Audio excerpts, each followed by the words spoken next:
Maverick News presents The Rick Walker Show. Defrag your mind.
Maverick News.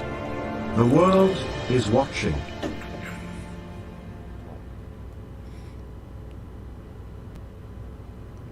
Okay, I believe we have audio now. For some reason, the system lost contact or connection with the microphone.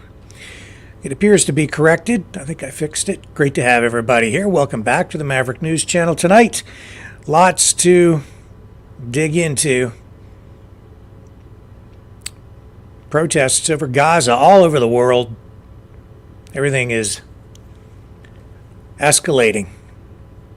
We'll take a look at what happened in Toronto today and talk a little bit about the protest that shut down that meeting between Justin Trudeau and Italy's Prime Minister.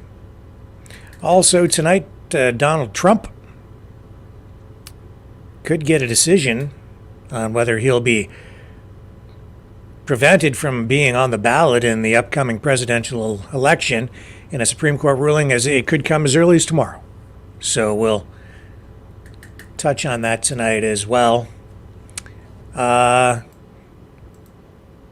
news stories, well, we have people lining up to get a doctor in Canada. We have people lining up to get a house in Canada.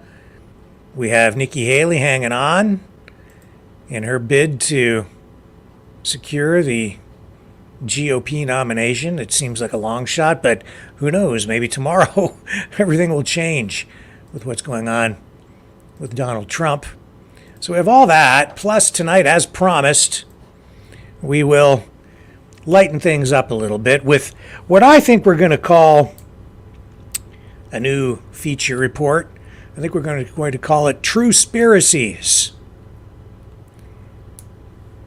where we dig into some of the tabloid stuff that's out there, some of which is true, some of it is a conspiracy. We'll touch on all of that and more when we come back right after this.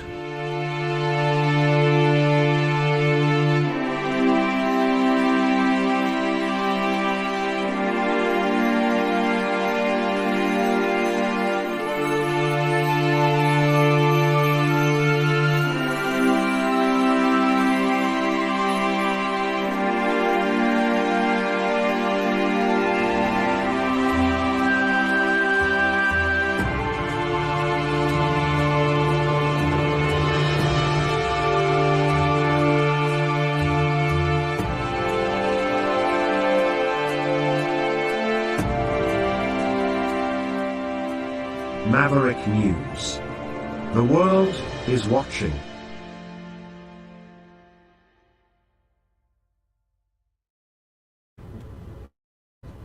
The information war is raging.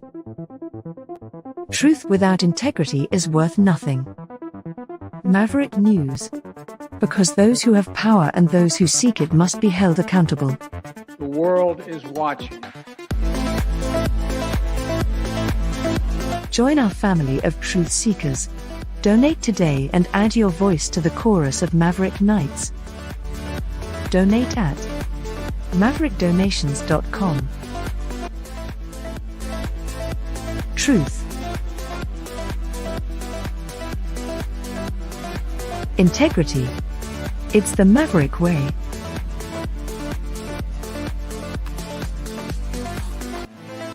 Maverick News. The world is watching.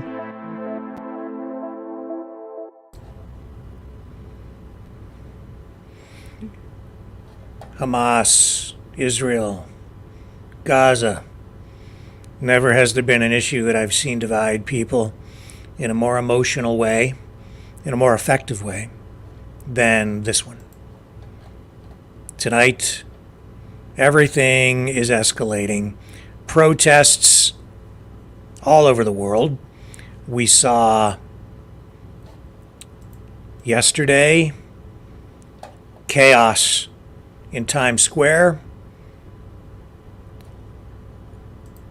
where a report of a grenade in a car, which was not detonated, thank goodness, brought police out, prompting an evacuation of people from Times Square. Tonight we have Vice President Kamala Harris calling for a ceasefire. She will meet tomorrow with Benny Gantz, a member of Prime Minister Benjamin Netanyahu's war cabinet. This information coming from the White House. The U.S. is continuing to push Israel for some sort of ceasefire agreement. As we said yesterday, they do seem to have some sort of agreement in place, but they need Hamas to approve it. Seems like the ball is in their court at the moment, and it does involve, as part of that arrangement, the release of some hostages. Hamas officials arrived in Cairo today for talks on a ceasefire and the hostage deal, a framework for which Israel agreed to in Paris. In late February, an Israeli official says that there was intense U.S. pressure on all sides to reach an agreement by the start of Ramadan, which is March 10th. And as we reported last night, Israel has essentially accepted the proposal of this Gaza ceasefire if Hamas agrees to release sick, elderly, and female hostages, according to senior U.S. administration officials. So this would be a more complicated ceasefire deal than the earlier ceasefire, because this would involve a longer period of time. But it's a 6-week deal, and then it has potential to be extended beyond that, apparently. As all this has been going on, the U.S. has now completed its first airdrop of humanitarian aid into Gaza. They dropped 66 pallets containing 38,000 meals. We are getting reports from the United States military that the Israeli military welcomed the drop, saying that it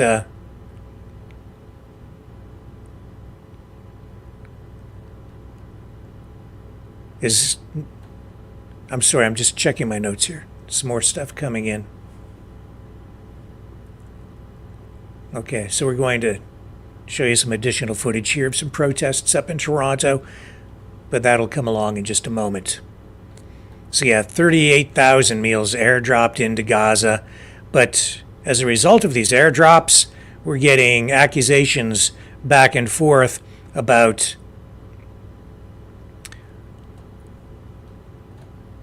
deaths, attacks. Hamas saying that Palestinians were targeted by Israeli forces as the Palestinians were trying to get to the food aid and say that people were fired upon and many people were injured or killed. Israel saying that those reports are groundless. They say that they were firing some warning shots, that some people were shot, but that is because they were trying to attack a tank.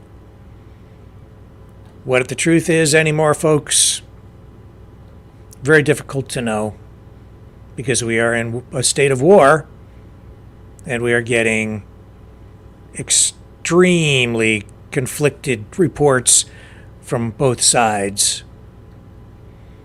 And these death tolls, these casualty numbers coming out of Gaza are also being controlled by Hamas, which says that over 30,000 people now have been killed in Gaza and over 70,000 injured.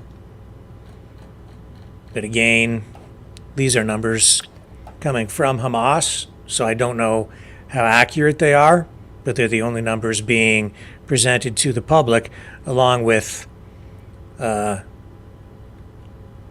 never-ending stream of videos, social media posts, some of which is clearly true and some of which is suspect in terms of its context and accuracy, again, from all sides. And while all that is going on, last night, an event in Toronto where Prime Minister Justin Trudeau was to meet with Prime Minister Meloni of Italy was canceled because of a pro-Palestinian protest.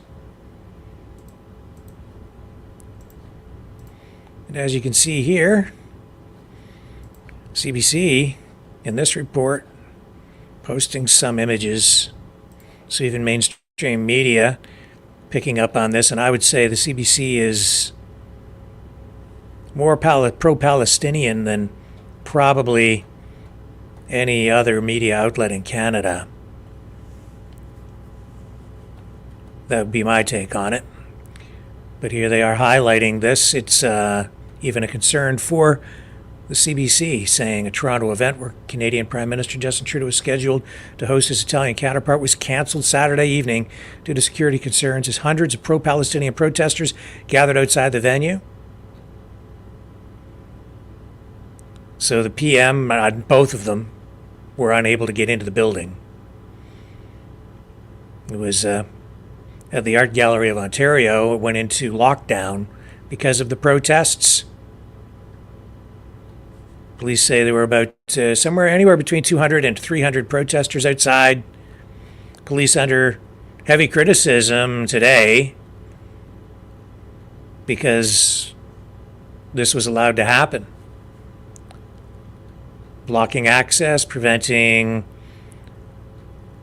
an event between Trudeau and another world leader from taking place. It has actually become an international incident.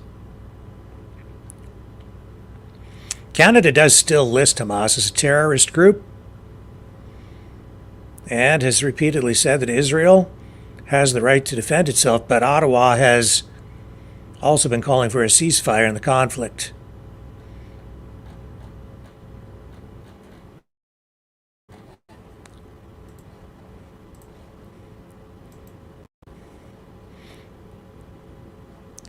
Now, related to that,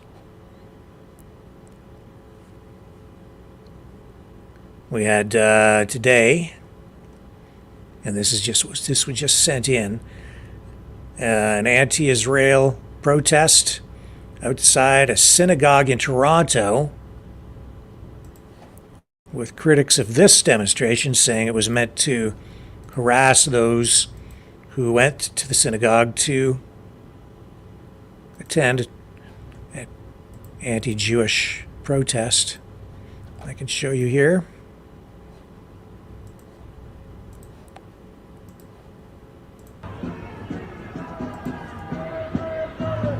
So this is right outside a synagogue.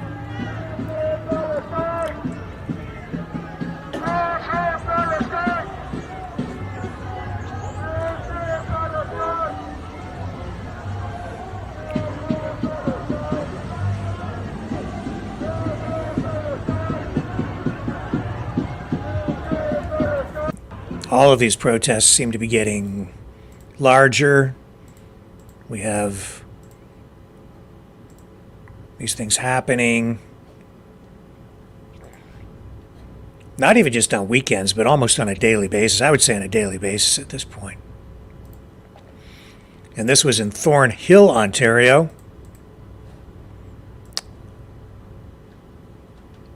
Things are getting dangerous. This one guy, you'll see at first I thought it might be a gun, but it isn't like a gun. It appears to be a nail gun or a battery-operated staple gun, a Milwaukee brand staple gun, I believe, or nail gun. Maybe he was putting up posters. At first I was very concerned. It looked like he was pointing a gun at somebody, but that doesn't actually appear to be the case. So this turned pretty ugly.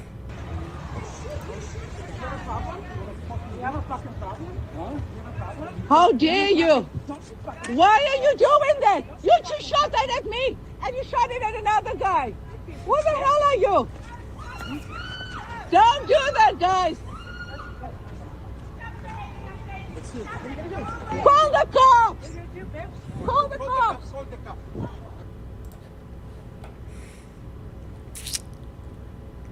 Things are escalating. This video out of Gaza shows an Egyptian humanitarian aid truck which crashed.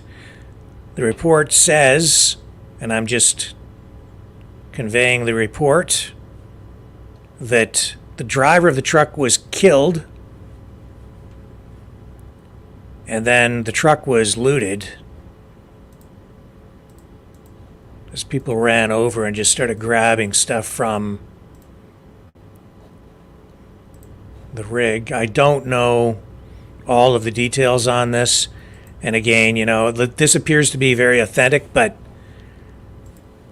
full context, impossible to know as we sit over here tonight and take this material in. I'll show you what I'm talking about. Here it is.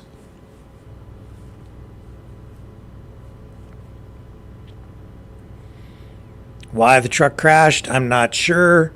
Whether it was the driver veered off the road because of being blocked by a crowd or something. Don't have all the details, but again, just an illustration of how everything is spiraling, I would say, out of control, honestly.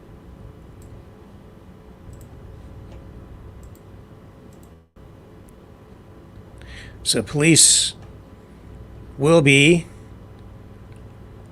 investigating that incident in Toronto where the event between Justin Trudeau and Giorgia Meloni, Italy's prime minister, was supposed to take place last night.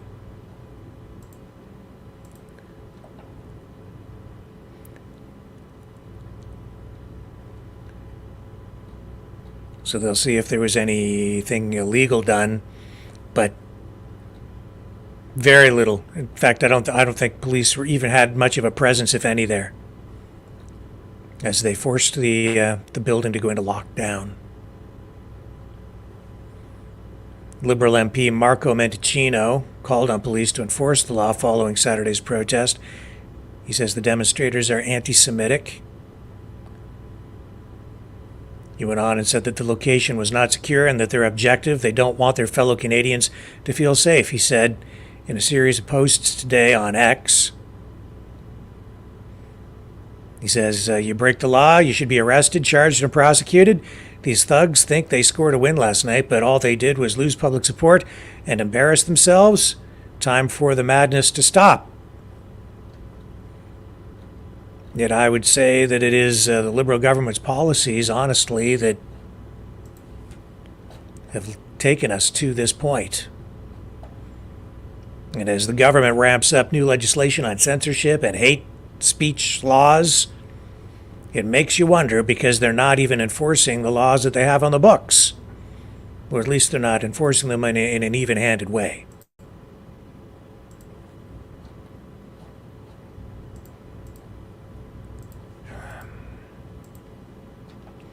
So that's Canada. And over in the U.S., protesters in San Francisco did this, which, I don't know, this is pretty concerning to me. I don't like it when I see this, but maybe you think it's okay, maybe you don't. Replacing the U.S. flag with a Palestinian flag?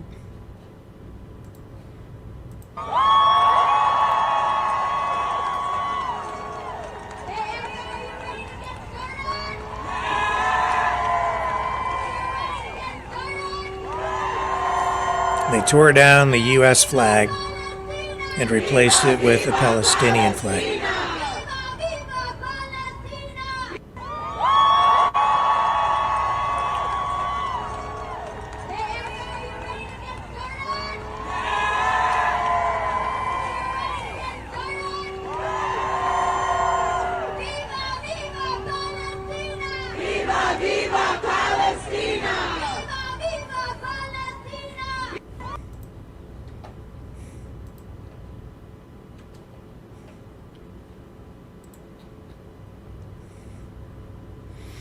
And this was Detroit today.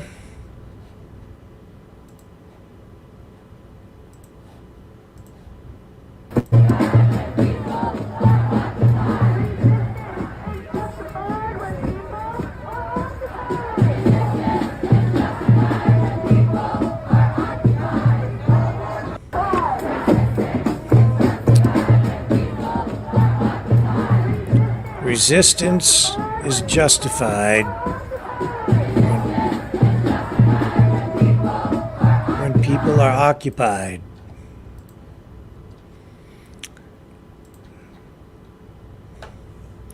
That's what they were chanting.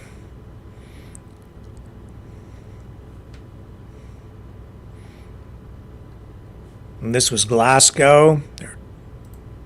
Yesterday, I believe. Free, free! Palestine! 1, 2, 3, 4! Occupation no more! 5, 6, 7, 8! Palestine! Palestine! Palestina! Palestina! Hands off Gaza! Hands off Gaza! Hands off Gaza!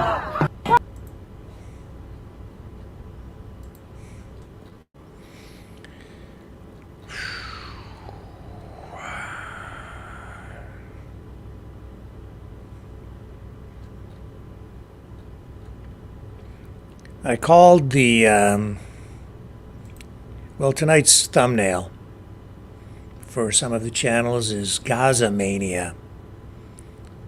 Why Gaza Mania? Just because the world seems to be going insane and we're seeing such mass protests on both sides.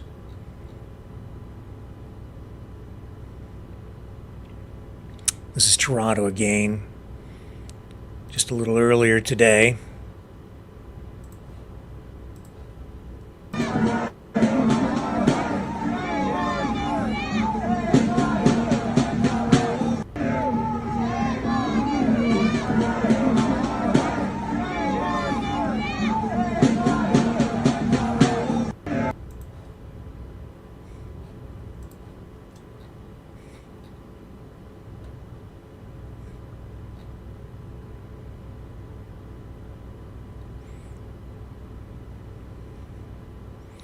And this was the situation, as I mentioned earlier, in New York, where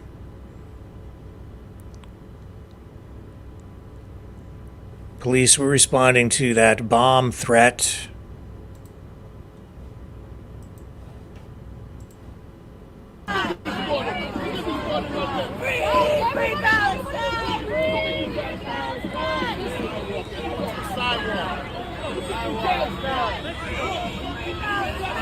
Let's go.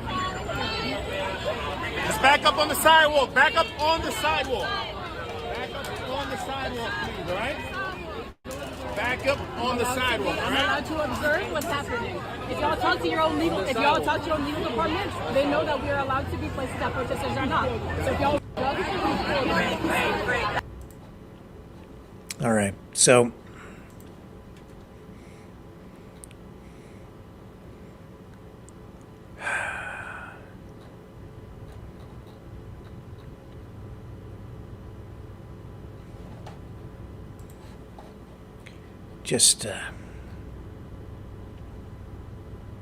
let's just take a break.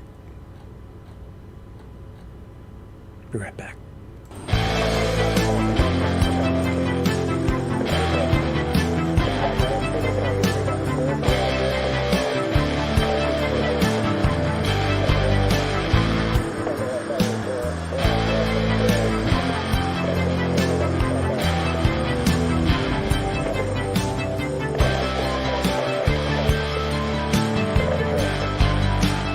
Maverick News. Fighting for freedom.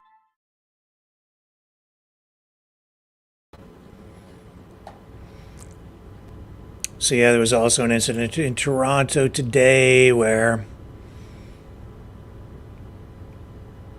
a pro-Palestinian protester appeared to, well, there was an incident. It looked like somebody spat at somebody, and then a pro-Palestinian protester was confronted by police. There was an attempt made to make an arrest. It looked like the protester actually may have even assaulted the officer.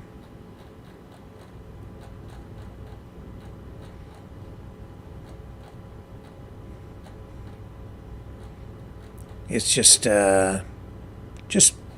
it's Sunday. That's what goes on in Canada on a Sunday. People shooting other people with nail guns, protesters assaulting police, events being shut down by protesters so that foreign dignitaries are not able to meet with the Prime Minister. The American flag being replaced with the Palestinian flag.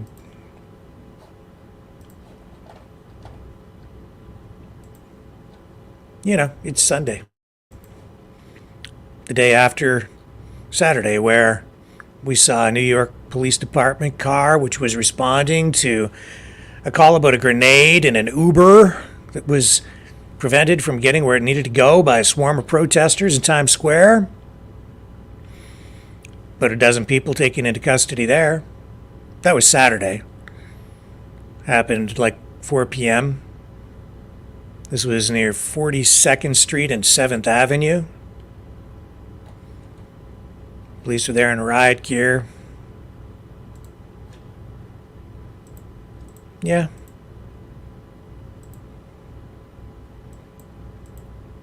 Here's Channel 7 ABC reporting on that. Give you an MSM perspective on this incident in Times Square.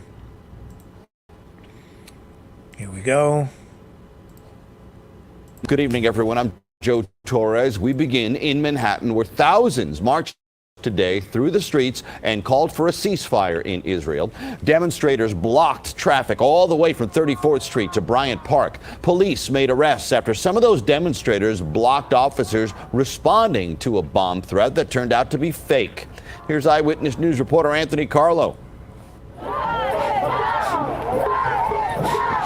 Watch as a police vehicle tries to make its way to a bomb threat, crawling through a mob of protesters in the pouring rain.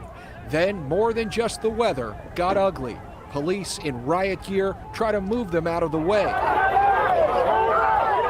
It escalates to pushing and shoving, and protesters knocked to the ground. You can see the mob converge in this different piece of video. NYPD Deputy Commissioner Kaz Daughtry posting to X, "Happy Saturday to all, except the people who thought it was a good idea to block an NYPD ESU vehicle on the way to a bomb threat call. They'll be spending their Saturday where they belong, in jail." It was around 4 this afternoon. Police struggled to get to 42nd Street and 7th Avenue, where an Uber driver just dropped off a passenger and found a grenade in the back seat. The bomb squad later determined it was an inactive novelty grenade, but the police response during pure chaos. Down with occupation! What started as a pro-Palestine rally drawing thousands to Washington Square Park evolved into a march. The repeated calls for a permanent ceasefire come as Israel endorses a 6-week pause in Gaza, along with the release of hostages by Hamas, which now has to agree to it according to U.S. officials. The U.S. joining other countries in airdropping food and aid. People are so desperate that innocent people got caught in a terrible war, unable to feed their families. Israeli drone video shows thousands surging toward aid trucks Thursday. Israeli troops opened fire on the crowd. The IDF says they were only warning shots until people got too close to one of their tanks. But survivors dispute that, saying they were attacked and they don't have any food. Now, at least 10 children in the Gaza Strip have starved to death, according to the UN. The Biden administration pushing for a ceasefire before the holy Muslim month of Ramadan. Back here at home, police say 11 protesters were taken into custody during today's demonstration. So the U.S. dropping food aid.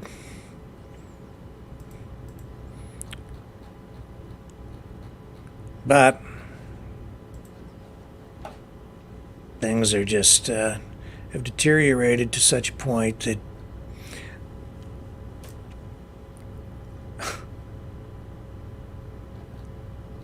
it's just exasperating. We'll move on to other stories when we come back. Fighting the Great Reset. By leading the Great Resistance.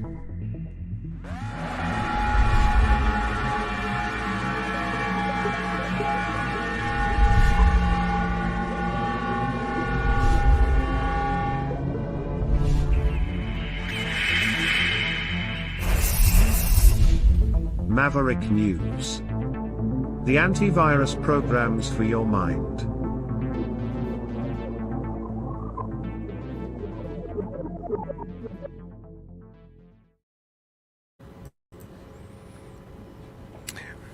Here's a story for all my friends in the United States who want socialized health care.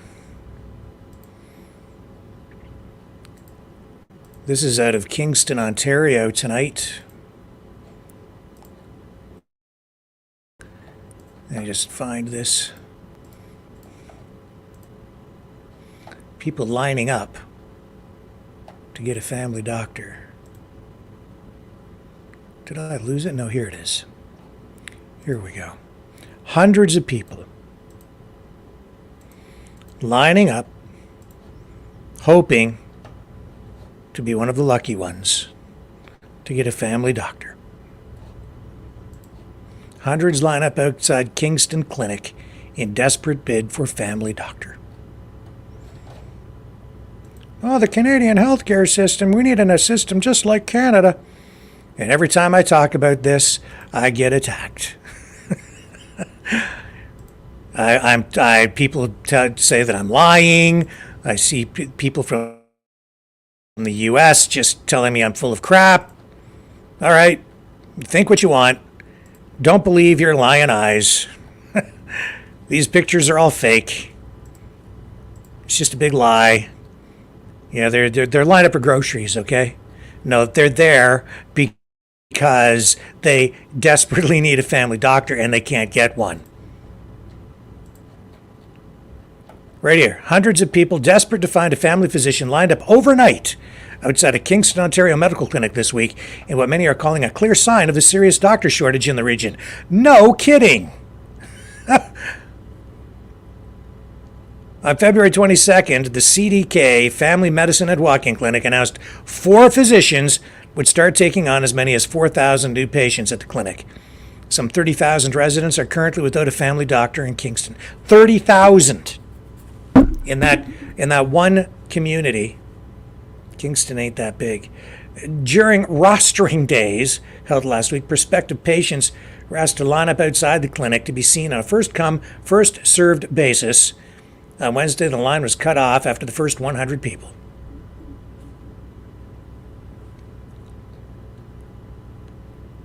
I keep telling people, keep telling you, you and my American friends, be careful what you ask for. And then it gets into a personal story to kind of put a personal edge on this and a personal perspective. And they just talk about the situation. It's similar in just about every city across the country, folks.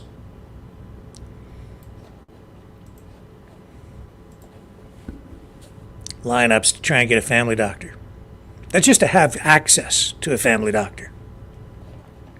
I don't have a family doctor. Haven't had one for years. My doctor quit. Got fed up with the system. Now he's just a landlord now. And he's much happier. My other doctors,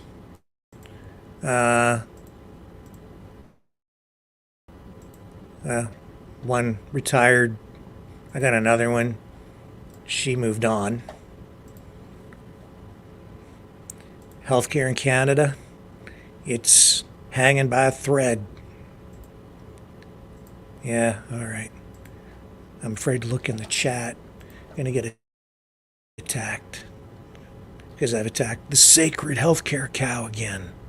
You know, I did a whole healthcare series years ago comparing the U.S. and Canadian healthcare systems.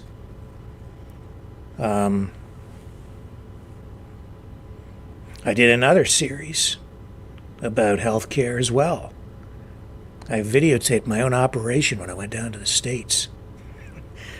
That was put up for an award, and I knew I would not win because it was somewhat critical of the Canadian system. And you don't win awards in Canada with reports that criticize the Canadian healthcare system, especially when you're in the mainstream media. Oh my goodness, was I a black sheep in the mainstream media or what? They did not know what to do with me.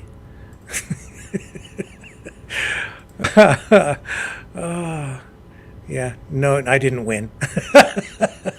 It was submitted, though, by the news director that I had at the time, which was an honor in itself.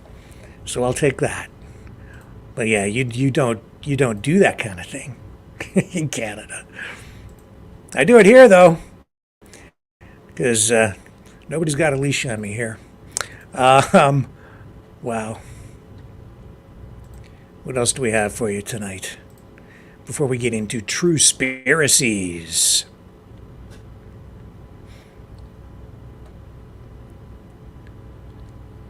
I've had enough showing you. There's more. There are many, many more protests I could show you. There's another one in LA, New York today. Big one in New York today, another huge one. You know, they all look the same. Vienna.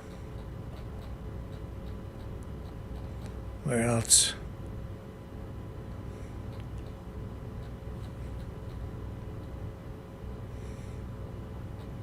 Portland, Oregon. All over the place.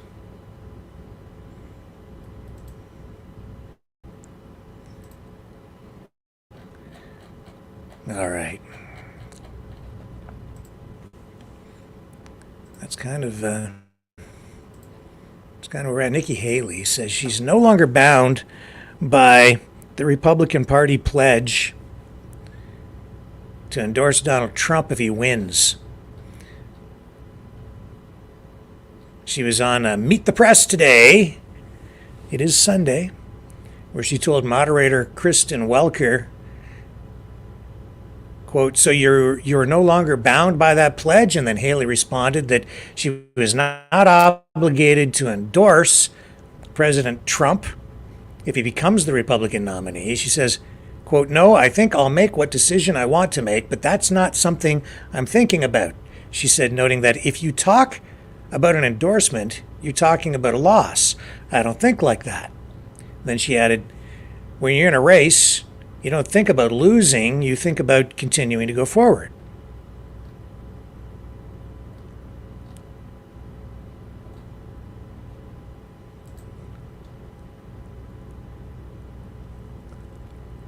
Let's just get a little clip out of this.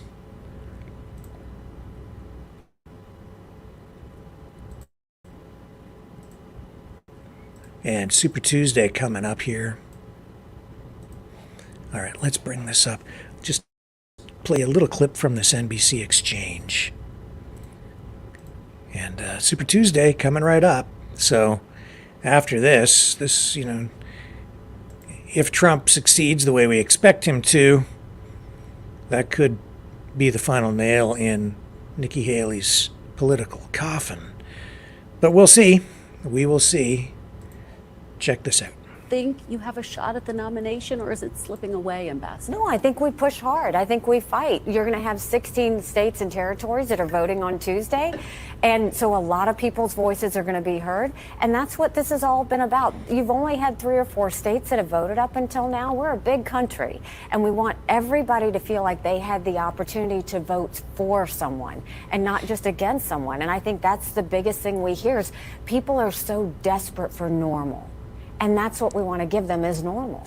Let's talk about Super Tuesday. If you wake up on Wednesday and you haven't won anywhere, and that's an if, would you then need to make the decision that it's time to drop out of the race? I've always said this needs to be competitive. As long as we are competitive, as long as we are showing that there is a place for us, I'm going to continue to fight. That's always been the case. Would you see yourself as competitive if you didn't win on Super Tuesday, any state? Well, usually y'all are the ones that decide what's competitive and what's not. So, y'all decided whether I was competitive in Iowa or New Hampshire or South Carolina. So we're going to continue to just keep pushing through. I don't look too far ahead.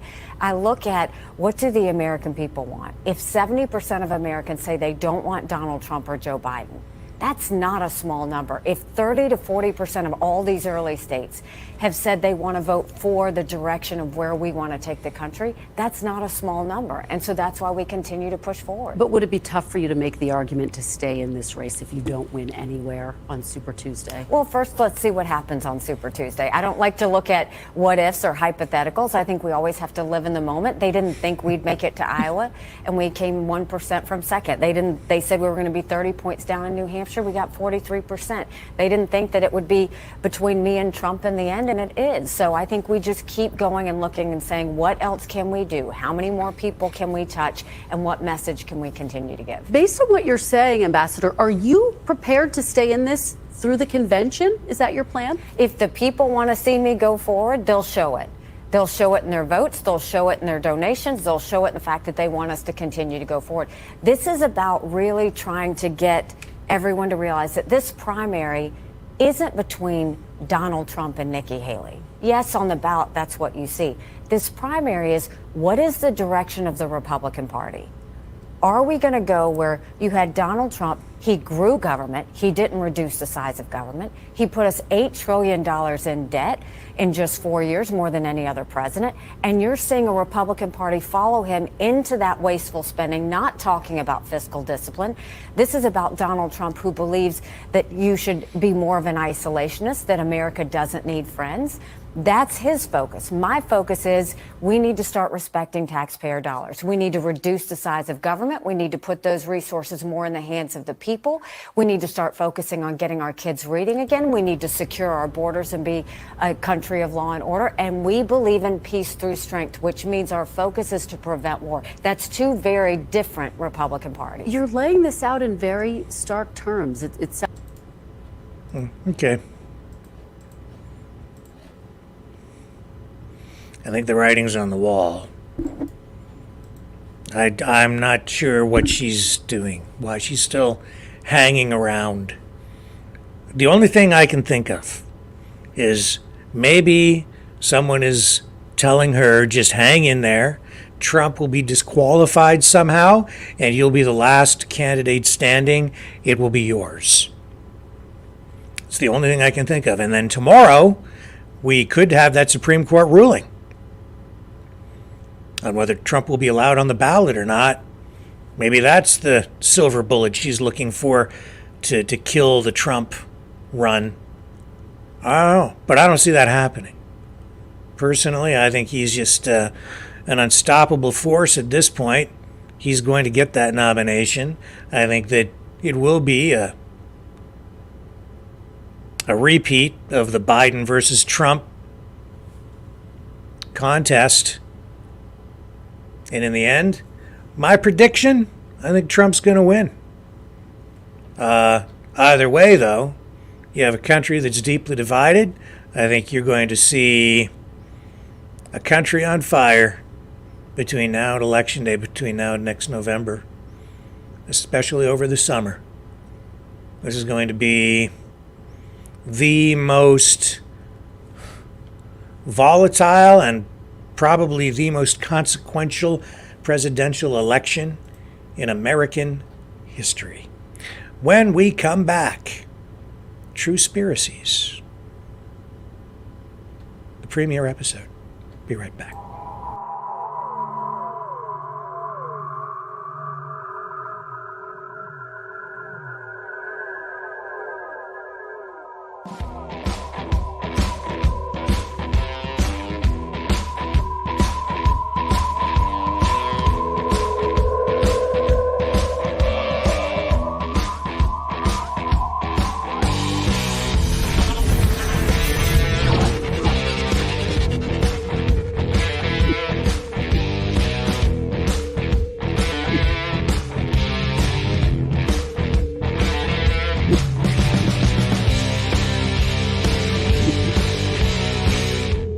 Maverick News.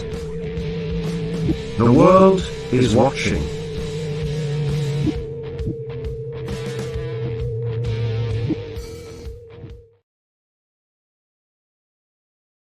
The information war is raging.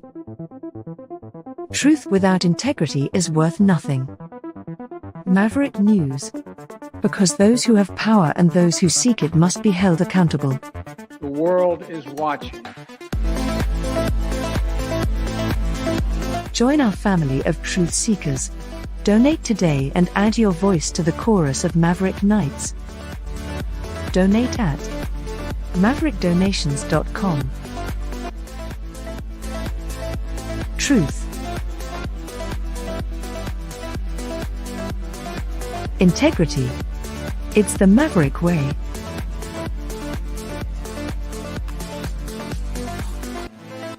Maverick News.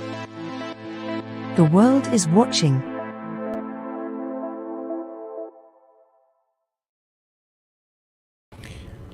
We're back. So we did do that episode, 2 or 3 weeks ago, where I was reading from the pages of a tabloid, The Globe. I picked up a new copy of The Globe today. And I'd been thinking of launching, I was thinking of launching a new, maybe a whole show, but certainly a segment, a feature segment that we might do sort of once a week, where we look into Truespiracies. That would be conspiracies, and then determine if they're true or fake. And celebrity news, which honestly I don't like to touch on, but in the way that it's covered in these tabloids, I think it's sometimes entertaining. So it's all light stuff. It's entertainment. And with the strange headlines that we get these days in our mainstream media news or daily news, the stuff that we cover here, I mean, I don't see a lot of difference between this stuff and the stuff that's just in the daily news grind. In fact, some of this stuff seems more normal. Nikki Haley referring to normal in her interview. What the heck is normal? Well, I don't know, man. The Globe, the National Enquirer, Weekly World News, all of these things. What's normal anymore? What's normal? Well, there's a lot of abnormal out there.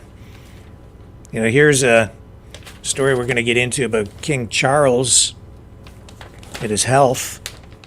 And then overnight, I received an email from one of our regular viewers asking about King Charles, the monarchy. Might get into that another night. It's more serious. It's a constitutional question. So anyway, I just thought we'd take another stab at this tonight. We'll give this another run, but this time we'll put a little branding on it to distinguish it from our regular news coverage, which might be even more bizarre than what you are about to witness on this first installment of Truespiracies.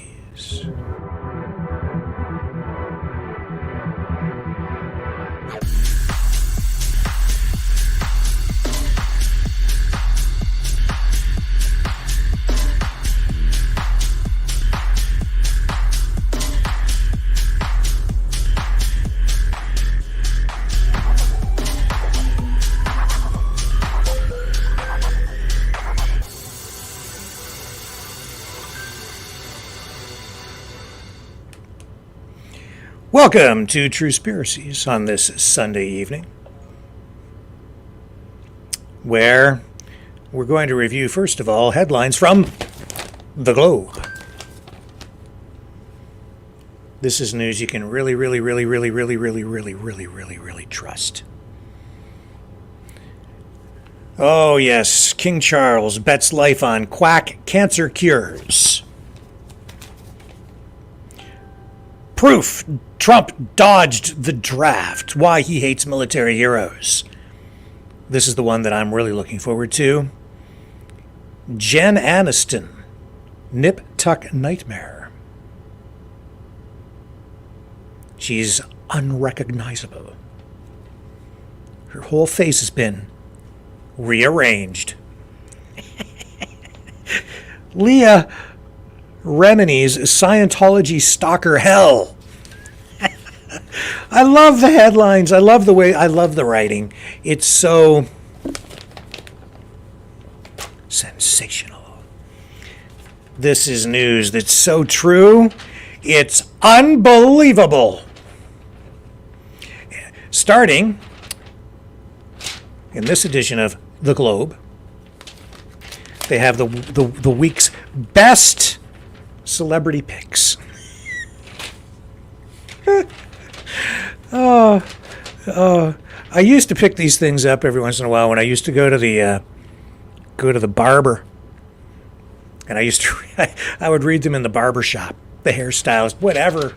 They used to have barber shops. I did actually used to go to a barber, like an actual barber, like for men in this town. I used to go, or was it? I'm mixing up my cities, or was it in Windsor? Anyway, it doesn't matter. Went there for a while. It was a different experience than going to like a hair salon. But I got a manly haircut at that barber shop. Anyway, that's another story. But that's where I used to read these things. But I don't go to the barber anymore. I cut my own hair. And that's true news. That's the other thing. You know, I've been criticized by some people lately. It's come to my attention that there is an unusual focus on my hair. What is it with my hair? Why is everybody worried about my hair?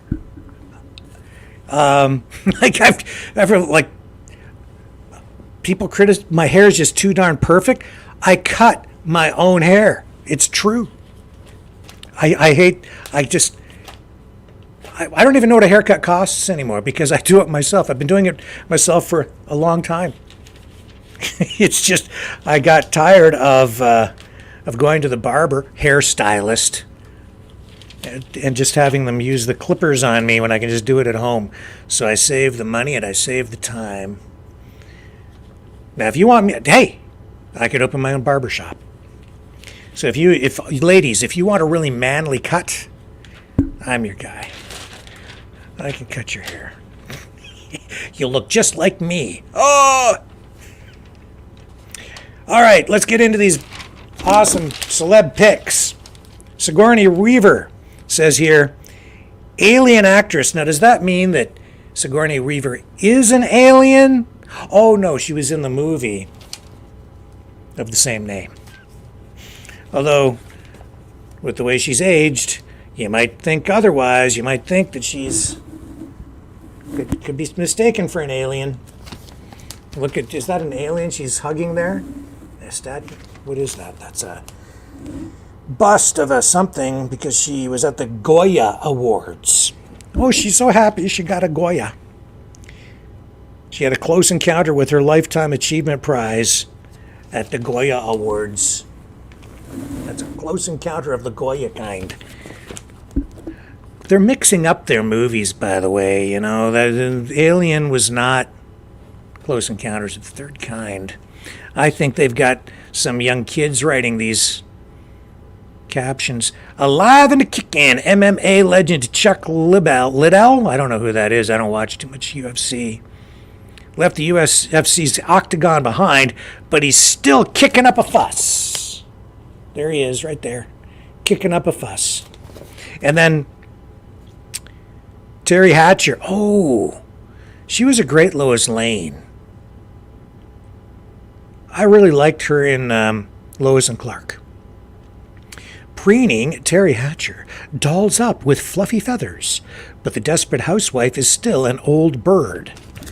No, she don't look that old to me. What do you think? Now this one's really good.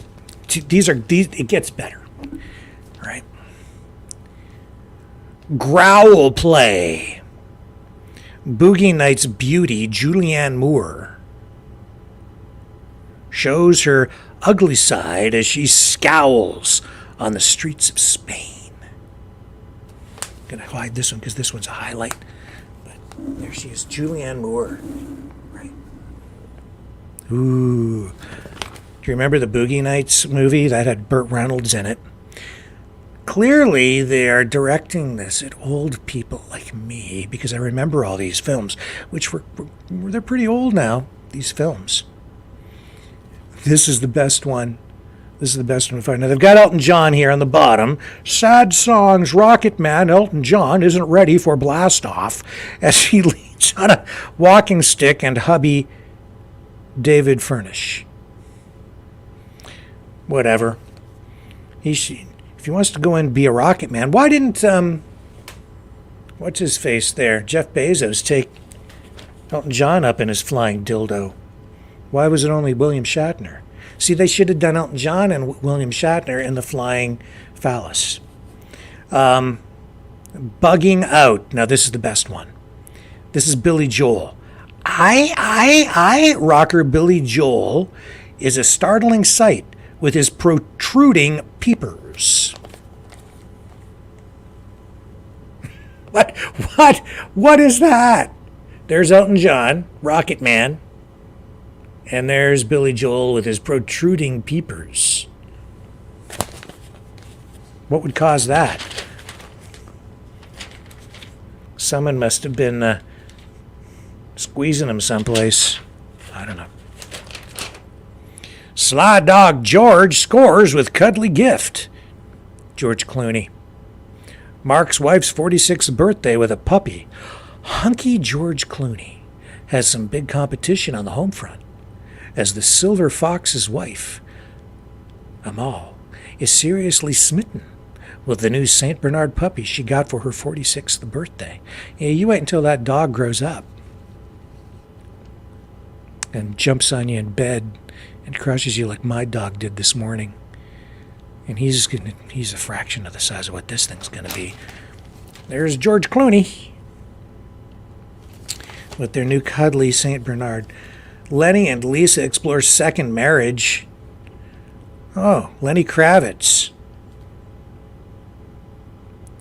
More than 30 years after their divorce, rocker Lenny Kravitz is still carrying a torch for Lisa Bonet.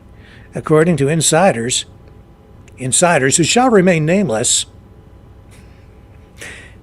Why don't they ever name their sources? I can't imagine why. Who say their actress daughter Zoe and Lisa's second ex-husband Jason Momoa are pressuring the pair to give marriage a second go-round. The 59-year-old flyaway singer and former A Different World sitcom star Lisa Bonet, 56 years old now, ended their 6-year marriage in 1993, and in 2017, Lisa got hitched to Aquaman hunk Momoa before splitting in 2020. Do these people never stay together? What is it with celebrities? They change marriages like people change their underwear. But instead of clashing, Kravitz and Momoa, 44, are pals who refer to each other as brothers. Brothers? And Momoa's children with Lisa, daughter, whatever. Are they going to get back to, are they going to get hitched again or what? Zoe tells her folks she still thinks they are a match made in heaven, and even Jason says he would be happy, not jealous, if they gave it another try. Well, we'll have to keep our eyes on that one because I really care. Super duper care a lot. Daughter tells Travolta to start dating. Doesn't want her old dad to be alone. John Travolta, his daughter Ella Blue Travolta, is, according to sources who shall remain nameless, his daughter is urging Johnny to start dating again. He was married to Kelly Preston, who was charming beyond belief. And what a lucky guy he was to have her. And then, of course, she passed away from cancer a few years ago. So now his daughter, who I guess is getting ready to move out of the house, according to sources who shall remain nameless, doesn't want her dad to be alone, so she wants him to find his, get this, his daughter wants her dad to find his old Saturday Night Fever and start dating again. She doesn't care if he gets hitched, doesn't have to get married or anything like that. She just wants him to go out and, I guess, maybe get lucky once in a while. Says it'd be really nice if he could at least find somebody to have dinner with. But John Travolta, I don't know, it looks like maybe he's wising up, staying home, and not getting too involved with the drama. Britney Spears, over my dead body. Britney plays hardball as dad demands cash. Oh yeah, that's an ongoing dispute, isn't it? Just rages on. This battle between her and her dad. This has been going on for decades. Britney Spears' desperately sick dad, Jamie, is trying to shake her down for more money. According to sources who say the bitter pop tart, that's what they wrote here, it's not me, it's them, would rather go flat broke than hand him another dime.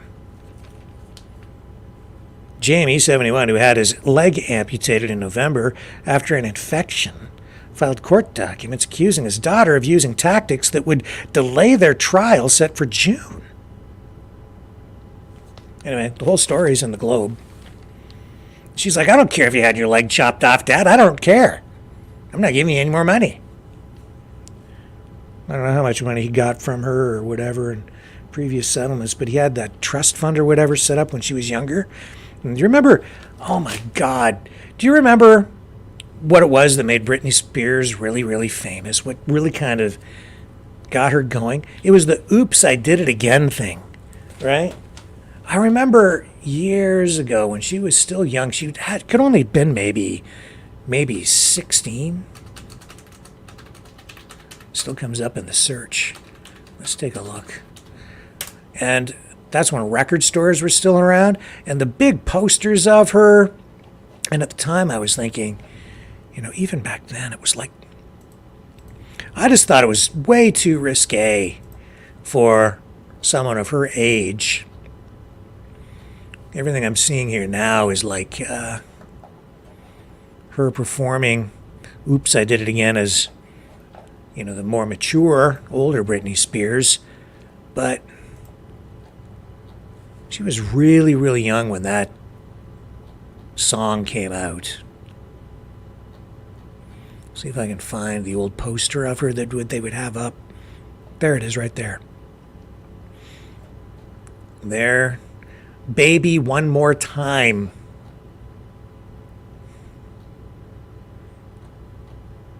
And what's with the snake thing? Is that satanic or something? I don't get the snake. Well, maybe I do. I hate snakes. Serpents, man. Ugh.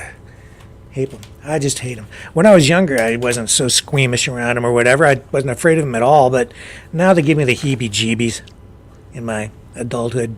Don't like heights anymore either. I was never afraid of heights before, but I'm not keen on them now. I think as I get older, I get a little wiser and more in tune with my mortality. Kim and Beyonce tag team Taylor. Well, now, doesn't that sound risque? Catty Divas finds Swift nauseating. Oh, I think there's a cat fight a-brewing here.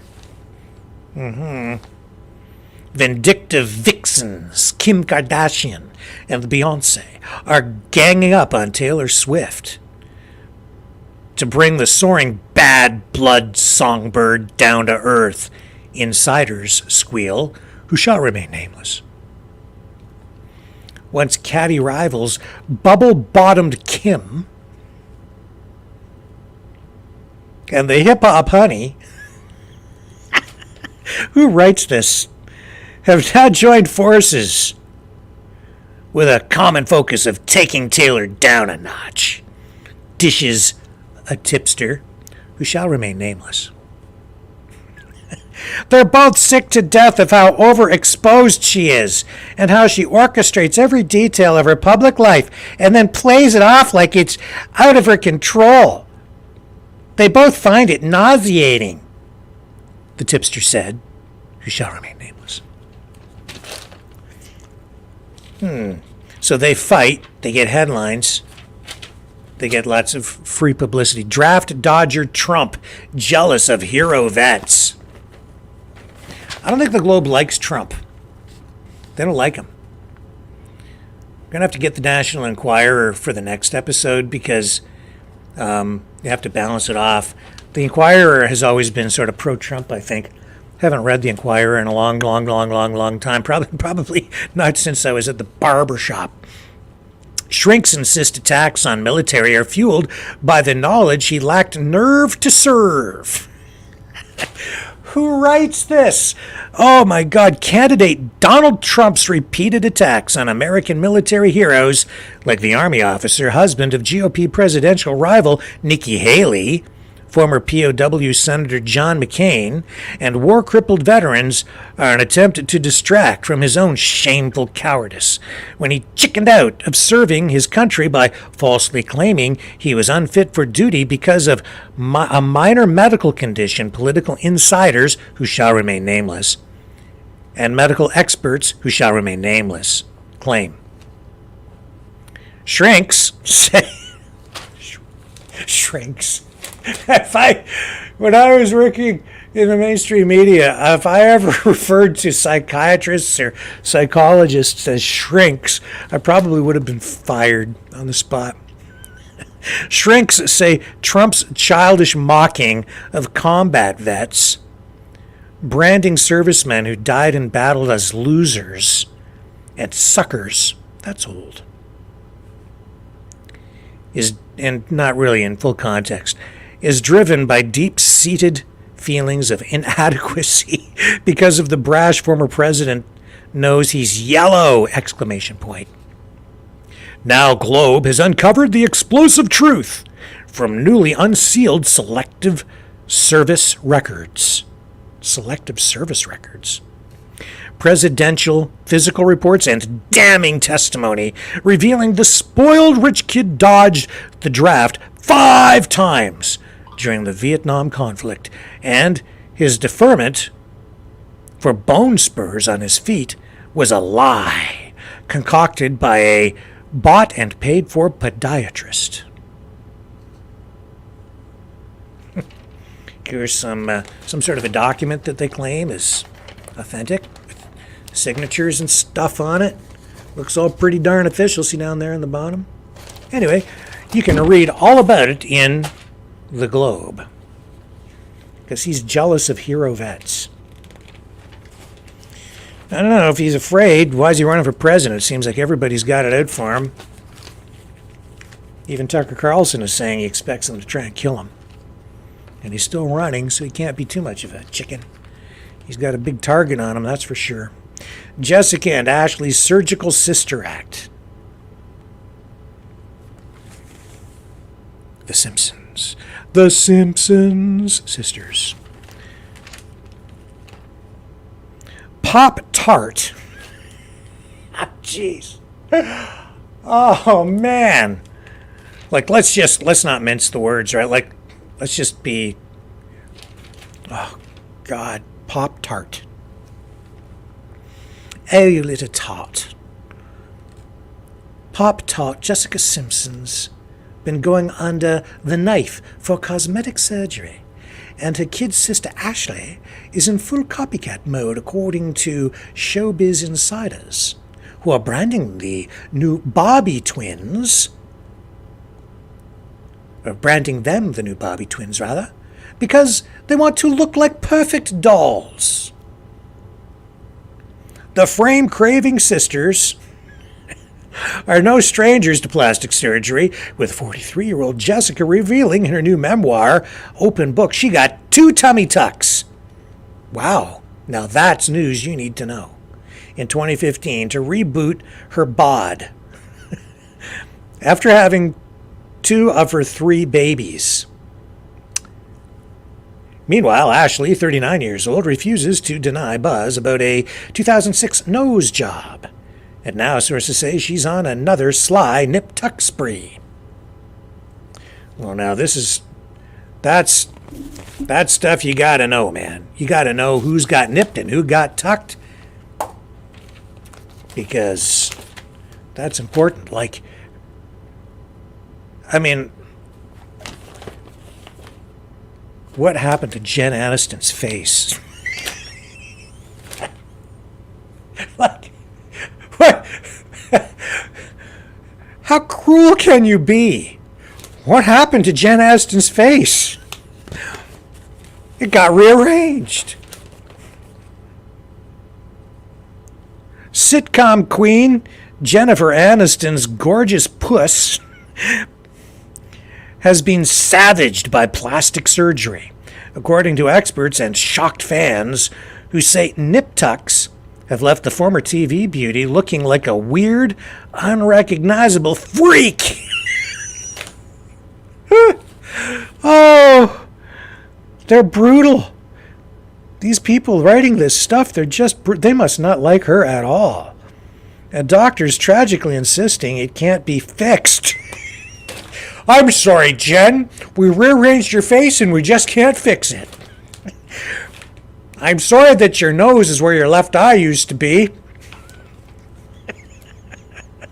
The 55-year-old Friends legend went under the knife to freshen up her mug to nab a fat paycheck for an Uber Eats Super Bowl ad with her old co-star, David Schwimmer, but the results left fans gasping in horror.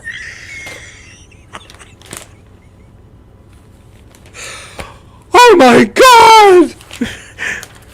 They were all sitting there watching the Super Bowl commercial, eating their chips and drinking their beer. John comes, Jennifer Aniston, and it was like a chorus of upchucking nationwide. And Johnny sent me this cup. He mailed it all the way from Toronto. It says Scotiabank on it. Got a Toronto Maple Leafs logo. I don't know if you bought it at Scotia at the where did you get this from? Scotiabank. If you got it at the arena, you probably paid like $100 for this thing or something. He gave it to me so I can put pens in it. So I told him I'd put it right by the monitor. I did that, but he did not send it with beer in it, which is fine because I don't drink.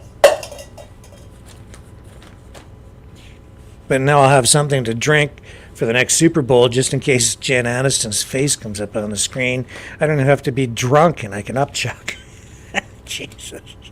Well, this is terrible. This is terrible. How can you talk about people like this? I guess I just did. I don't think she looks that bad. This is before and after, I guess? Yeah. So look, this ain't so bad.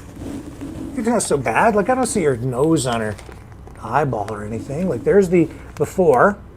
Oops. Right there. And then the big one is the after shot. Right here. What do you think? I'm telling you, this before shot, the then picture, that's when she was younger, and it's all Photoshop, man, to make her look nice. It's all blurred out and Gaussian filter on it and stuff. And then this one up here, they're just making, this is ridiculous. I think she's fine. Don't you worry, Jen. I got your back. Creepy Kanye's odd lip lump. Now this guy, talk about a freak. Jeez, he got his veneers, eh? This dude. Look, there's Kanye's teeth. He looks like what was that guy? The guy from the James Bond movie with the steel teeth. Anyway, creepy Kanye's odd lip lump. What do you expect, man? Attention! Craving Kanye West has been showing off his blingy $850,000 titanium dentures. But what people are really buzzing about is the bizarre lump on his upper lip that has some experts wondering if it's the sexually transmitted disease herpes.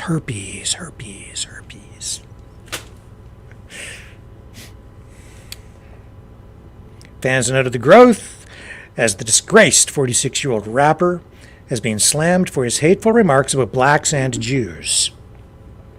Flashed his metallic smile while strutting through an airport with wife Bianca Sensori, 29 years old. Genital herpes and oral herpes are passed during, cover your ears. If you're a kid, can't listen to this. Or if you're just, sensitive to this kind of thing. During, okay, you ready? All right. You can come back in 30 seconds. During vaginal, oral, or I'm not even saying it. I'm not going to do it. Sorry. Nope. Enough of that story. Okay, the whole thing with those stupid... Okay? Kanye? That makes you look like a freak, whether you are or not. $850,000. Ridiculous. Why don't you do something nice with the money? Do something good for somebody. $850,000 for your veneers? Give me a break. Celebrity buzz. Hollywood's inside scoop. Valerie's afraid of scales. Valerie Bertinelli. Oh, man, the old Jenny Craig spokesgal Bertinelli is tired of unrealistic body standards. She's just given up. She's just given up. The One Day at a Time star. And what else has she been on? I haven't really followed her since then. And then she married Eddie Van Halen, then got divorced. Anyway, she's 5'4" and 150 pounds now. The ousted host of Valerie's Home Cooking shared a 2014 photo of her soaking up the sun, whatever, blah, blah, blah, in a bikini. Anyway, she just doesn't care anymore, I guess. So much for Jenny Craig. Valerie Bertinelli is going to just pack on the pounds and not care anymore. What other headlines here? We'll just kind of skim over some of this other stuff. Hanging loose. Falling Down's Michael Douglas earns his SAG card with dreadfully droopy skin. No nips and tucks there. That's just gravity.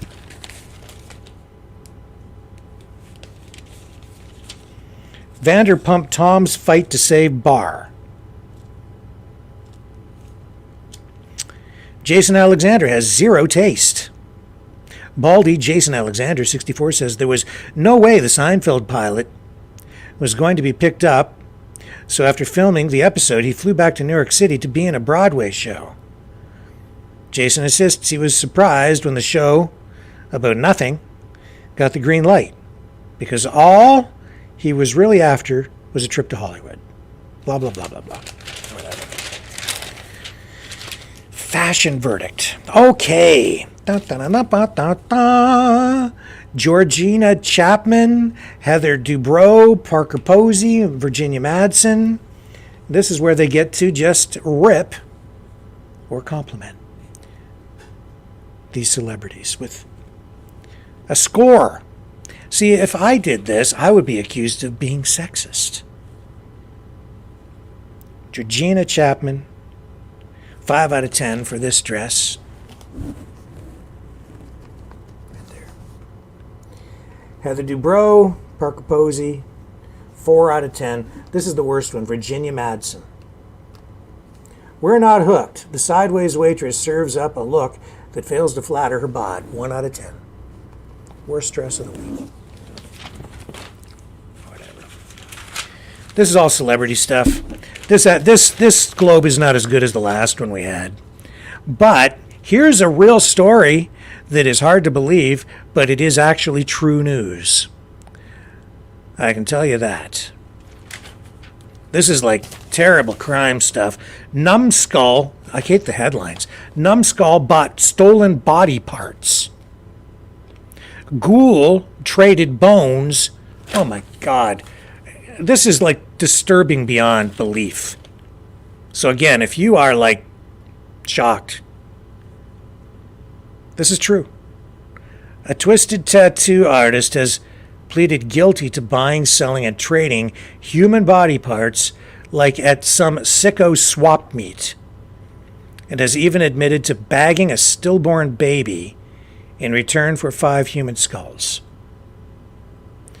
This guy's name, Matthew Lampy, exchanged about $100,000 in online payments with supplier Jeremy Pauley, who last month pleaded guilty to an abusive corpse charge. He'd been swept up, along with Pauley, in the shocking Harvard morgue scandal, where from 2018 to 2022, a cabal of creeps stole and sold off human remains and sold off heads, brains, skin, and bones, earmarked for research as donations to Harvard Medical School. I did mention that in our regular newscast. And as sick and crazy as that seems, it's not a conspiracy, it's true. Sorry to tell you that.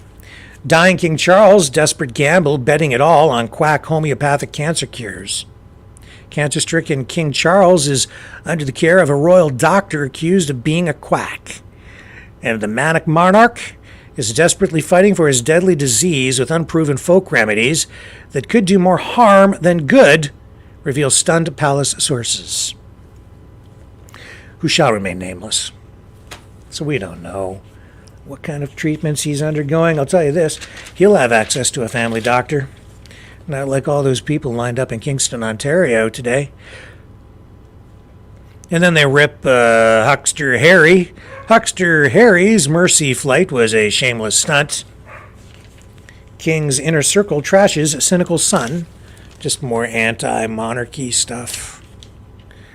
Prince Harry's quickie trip to his estranged father, King Charles's side, after the monarch was diagnosed with killer cancer, is being branded a cynical PR stunt by a rogue royal fanatic to repair the economic damage caused by his ugly family feud. Palace courtiers tell Globe the Duke of Sussex spent far more time in the air during a 26-hour round trip from California to London than he did in his dad's presence. A mere 30 minutes that apparently didn't go very well.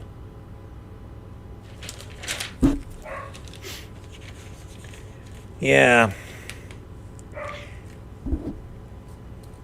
And then I did receive that message overnight too, asking me what I thought about a video that was sent, kind of calling out the monarchy and the former queen for not calling out the former queen for approving legislation on things like abortion, and asking me if, I thought that Canada should decouple from the monarchy. Anyway, I was thinking about it. I don't know, maybe I'll respond. And maybe even talk about it on the show more. I know a lot of people want to decouple from the monarchy, but I can also, anyway, I'll get into it another night. A lot of people love to hate the king, the queen, the royal family. Killer alien worms invading America. Sounds like something from outer space. Devastating plants and salamanders. Ravenous alien worms from Asia and Europe. See, not from outer space. Have invaded America and are wreaking havoc on the ecosystem by savaging native plants and animals. And scientists fear the creepy crawlers can't be stopped. This is actually a real study out of Stanford University. And they say 70 species of foreign worms, a whopping 23% of the 308 types of icky critters in the U.S., Mexico, and Canada, have now spread to 97% of the soil and are gobbling plants, leading to animal deaths and crop destruction. There's an interesting story. Alzheimer's disease is contagious, according to this report, which cites a new chilling discovery. I'm not sure I believe that. I don't think that's true at all. Pot rots teens' brains. Smoking pot is a dumb move for teens, it says, because cannabis makes them stupid. Well, if they're teens, they're probably stupid already. It kind of just, it's hormones. Insulin prices plummet. I don't think that's true. Scientology horror still haunts Leah Remini. She tried to leave the Church of Scientology. And now she has been, for all these years, I guess, pursued, stalked by people from the Church of Scientology. Says so right there. Oh, you can get a Star Wars clock. Clueless Milano punted again. This is the story about Alyssa Milano right here. Where she did the GoFundMe to raise money for her kid to go to, what was it again? Her 12-year-old son's away baseball games. And then, so she was criticized for that, then ended up taking him to the Super Bowl, where seats cost between $950 to $9,500 each. So she was heavily criticized for that. Presidential pervs exposed by own hands, their lurid love letters and dirty doings. Add Warren G. Harding to the list of horn dog U.S. presidents who couldn't keep it in their pants, it says. Among other entries, a new book on presidential passions steams open. Torrid letters the married 29th pres sent to his mistress, who later tried to blackmail him with his porno prose and pervy poetry. They also, in this, cite John F. Kennedy as a philanderer and Bill Clinton, who had a bit of a fling, as we know. But he did not have sexual relations with that woman. And Lyndon Johnson, it says here, was said to have played behind Lady Bird's back. Anyway. There's a Whoopi Goldberg story, then there's the horoscope. O.J. Simpson cancer crisis. I guess he has prostate cancer. Says the ex-con's back is against the wall. Black Death hits Oregon. Says here some guy in Oregon got the bubonic plague, which wiped out nearly half the population of Europe in the 1300s. Now, if that doesn't scare the crap out of you, I don't know what will. Got they calling for masks? I don't know. I don't know. You know what's really important, though? Fallen Idol. Blah, blah, blah, blah. Katy Perry leaving the TV competition under dark cloud. Oh, is that right? Is Katy Perry leaving American Idol? Is that right? Mean girl Katy Perry is bolting from American Idol after 7 seasons, moaning she was forced out by backstabbing bigwigs who set her up to look like the evil judge. But insiders say the I Kissed a Girl singer is clueless about how nasty her behavior is on and off camera. La la, I don't really care. Kate and Bogey steam on. Humphrey Bogart as a grumpy boat mechanic and Katharine Hepburn as a missionary turn the tide of global war while steering a pokey steamboat through treacherous. What is this about? Oh, it's a flashback. Okay. Well, that's the way it was back in the day. And that's not news, but that too is unbelievable. I did want to point this out, though. You know, Weekly World News, which I did highlight here on the show some time back about Bat Boy, they are trying to bring Weekly World News back. Here, I will show you. There it is.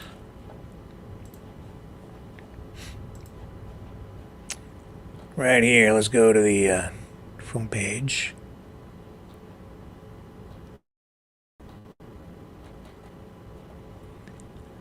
They've got a Kickstarter thing going on here to try and bring Weekly World News back. They still have this website. They have all these crazy stories. It's fun. You used to get this at the newsstands. Like most printed publications, it went the way of the dodo bird. That being said, they are trying to bring it back here.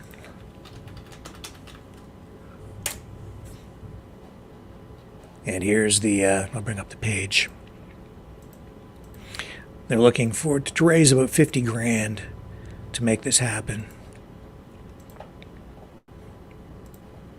Bring back Weekly World News with Kickstarter. Alien approved Kickstarter campaign is launched. And this is news about Weekly World News. Lost Caverns. That's the byline. Weekly World News announces its $50,000 crowdfunding campaign on Kickstarter. The purpose is to expand our reporting, graphics, and video production. The Weekly World News Kickstarter campaign is already endorsed by many across the universe. It is easy to see why. Men in Black have always said that Weekly World News is the best investigative journalism on the planet. There's Bat Boy.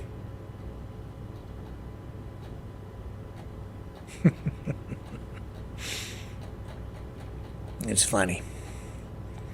And you can see they have stories about aliens. They have alien encounter fashion tips on there. Female space alien accuses ex-governor of sexual misconduct. Now, keep in mind that this is a story from 2022. Asteroid KZZ, depending if you're American or Canadian, 1055 to slam Earth on November 18th. That was October 15th, 2021. Did that happen? I don't think that happened. Let's see if what they reported then was accurate. Let's find out how good Weekly World News really was, or is. The asteroid designated KZ-1055 will slam into Earth after passing by our moon. NASA says the asteroid is the size of an aircraft carrier, but astronomers and scientists working in Russia say it's the size of Rhode Island. Some had believed that the asteroid would just pass by, but now it looks like it will hit Earth directly on November 18th. Looks like it might hit somewhere in the Pacific or Oklahoma. Nobody is sure right now.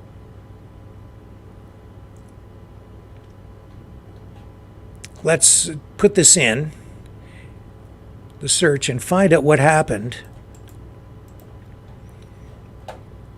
Did it actually hit Earth? Were we aware? Was this just fake news?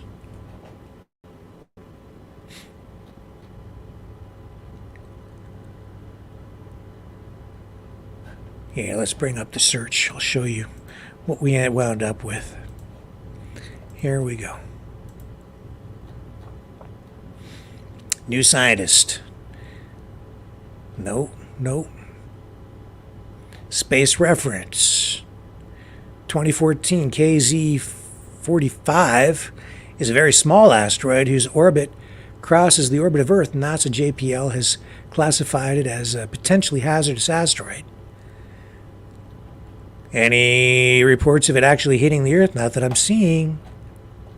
Nothing. Lunar Meteorite Alpha. No, that's a different one. And there's that story that I just told you about from 2021.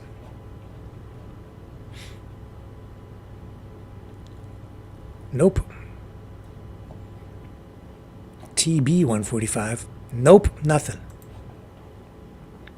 I don't think it happened. I don't think it's there. Don't think it happened. Fake news alert. Fake news alert. Several years after the fact.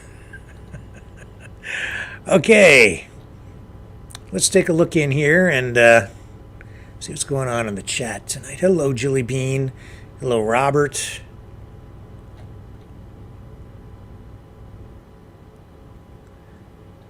Kim RS blocked me, it says here. No, not on this channel because I don't know. Oh, maybe on somewhere else. I don't know. Yeah, Kim RS doesn't have mod privileges here. SW says Kanye's mouth is a Venus flytrap. Yeah, that's right. Yeah. And what else do we have here in the chat? Just scrolling back. I wasn't looking in there earlier.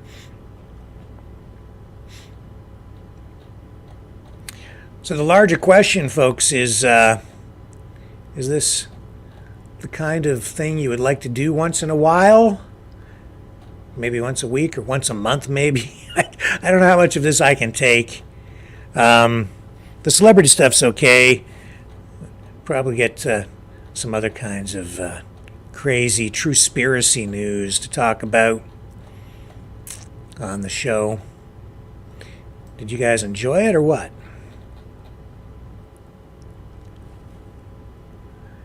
And John says it looks like RV has hit the road. Well, maybe. If he's not here tonight, my guess is he'll be back. I'll just check in on the chat over here.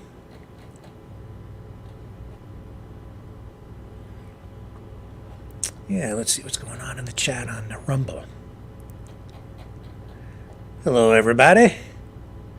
John says, yes, good stuff. Yeah, I know John likes that stuff. He likes all the crazy, crazy alien news, which is pretty entertaining, I have to admit. And Linda says 10 minutes a week would be good. Yeah, maybe that's about right. 10 minutes a week, once a month. Yeah. I just don't know. Yeah, it was funnier last time. Yeah, this episode, this Globe was not nearly as good as the last one. The stories weren't as good. I don't think that it was as good. I can just be more careful about those stories that I curate for it, I guess. So it's kind of up to you guys. If you want to continue with this sort of thing, we can talk about it. And Venus Mission says, I think there's way too much fear porn out there. Slowly it's getting thinned out. I absolutely agree with that. There's way, way, way too much of the fear porn. I'm so tired of it. It's because it's just not, it doesn't give us an accurate perspective on things. It really doesn't. I'm so tired of it. This stuff I think is funny. Some of it's downright cruel, that's the way they talk about these celebrities, but when you're in the public spotlight like that, I guess you have to expect that to some degree. Yeah, and Linda says the last one was hilarious. It was funnier. Just funnier stories. So it was easier to be funny because it was just funny stuff. Yeah, and Decipher says, yes, it's a good break from the regular BS. Yeah. A good place to just kind of let off a little bit of that pressure at the end of the week. So maybe we'll give it a shot again for a couple more episodes and just see how well that goes. Now, that gets us to 7, well, coming up on 8 o'clock. How about I run a couple of transitions here and I'll get the phone lines set up. Do you guys want to go to the phones tonight?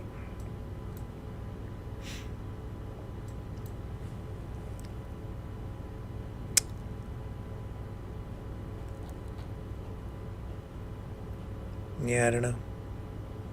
Okay, I'll set up the phones and be back on the other side of this. Let me get the phone number up on the screen too, so you guys know what number to call in on. And there it is, 1-319-527-6770. I'll just start working on it right here.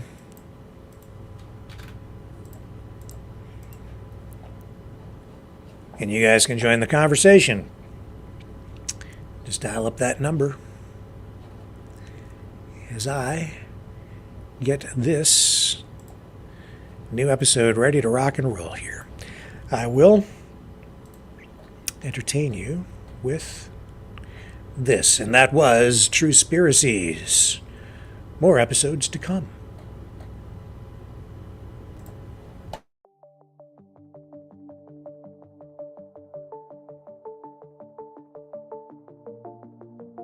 Greetings, brave Mavericks. Our quest for truth continues. We go beyond fake news. Together we expose propaganda. Together we pull others out of rabbit holes. We are maverick thinkers. We are all unique individuals. Defenders of individual rights and freedoms. Credible. Trusted. Grounded in reality. Maverick News. Maverick News. Defending free speech. Free speech. Donate at freedomreporters.com. Do it now. Tomorrow may be too late. Maverick News. The world is watching.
Maverick News. The world is watching. Okay, and the phone lines are set up and are ready to go. Here's the number. Okay, Mavericks, it's call-in time. Join the conversation. Call now at 1-319-527-6770.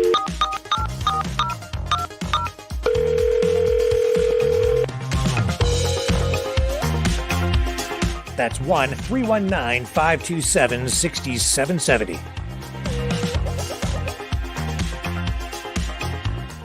Exercise your right to free speech.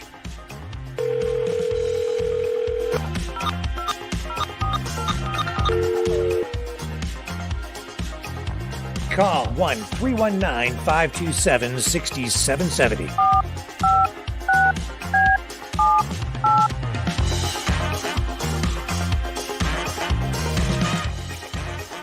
Call now at 1-319-527-6770. Maverick News. Call now. The world is watching and listening to you.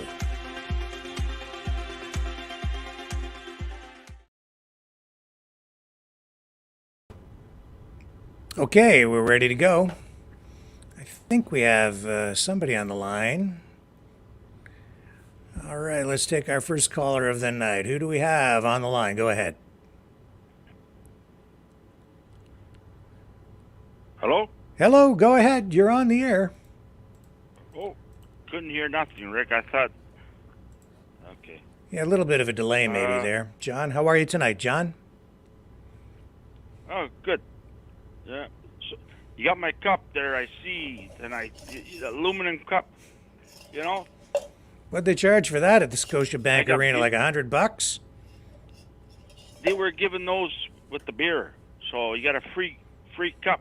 I grabbed about, I think I brought home 6 of them.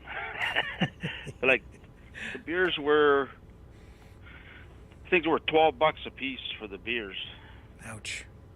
And anyhow, they're good for pencils and pens. But last year, that box I sent you was like $12. This year, they wanted almost $20 for that. For shipping, you mean? Yeah. So, cup's not even worth $20. But anyways, I just wanted it. I think it's cool. It's got the Leaf logo and stuff like that. But anyways, I have my first pen in it tonight. Well, thank you for that. I say I have my first pen in it. You said I could use it to put pens and markers and stuff in. You need pens? Well, I have like pens. 1,000 pens here. Oh, I've got pens. It costs you more to ship them than they're worth, John. I have lots of pens. Now I have something to put them in. So now I won't lose them. Every time I go out, free pens everywhere I go. Yeah. Hey,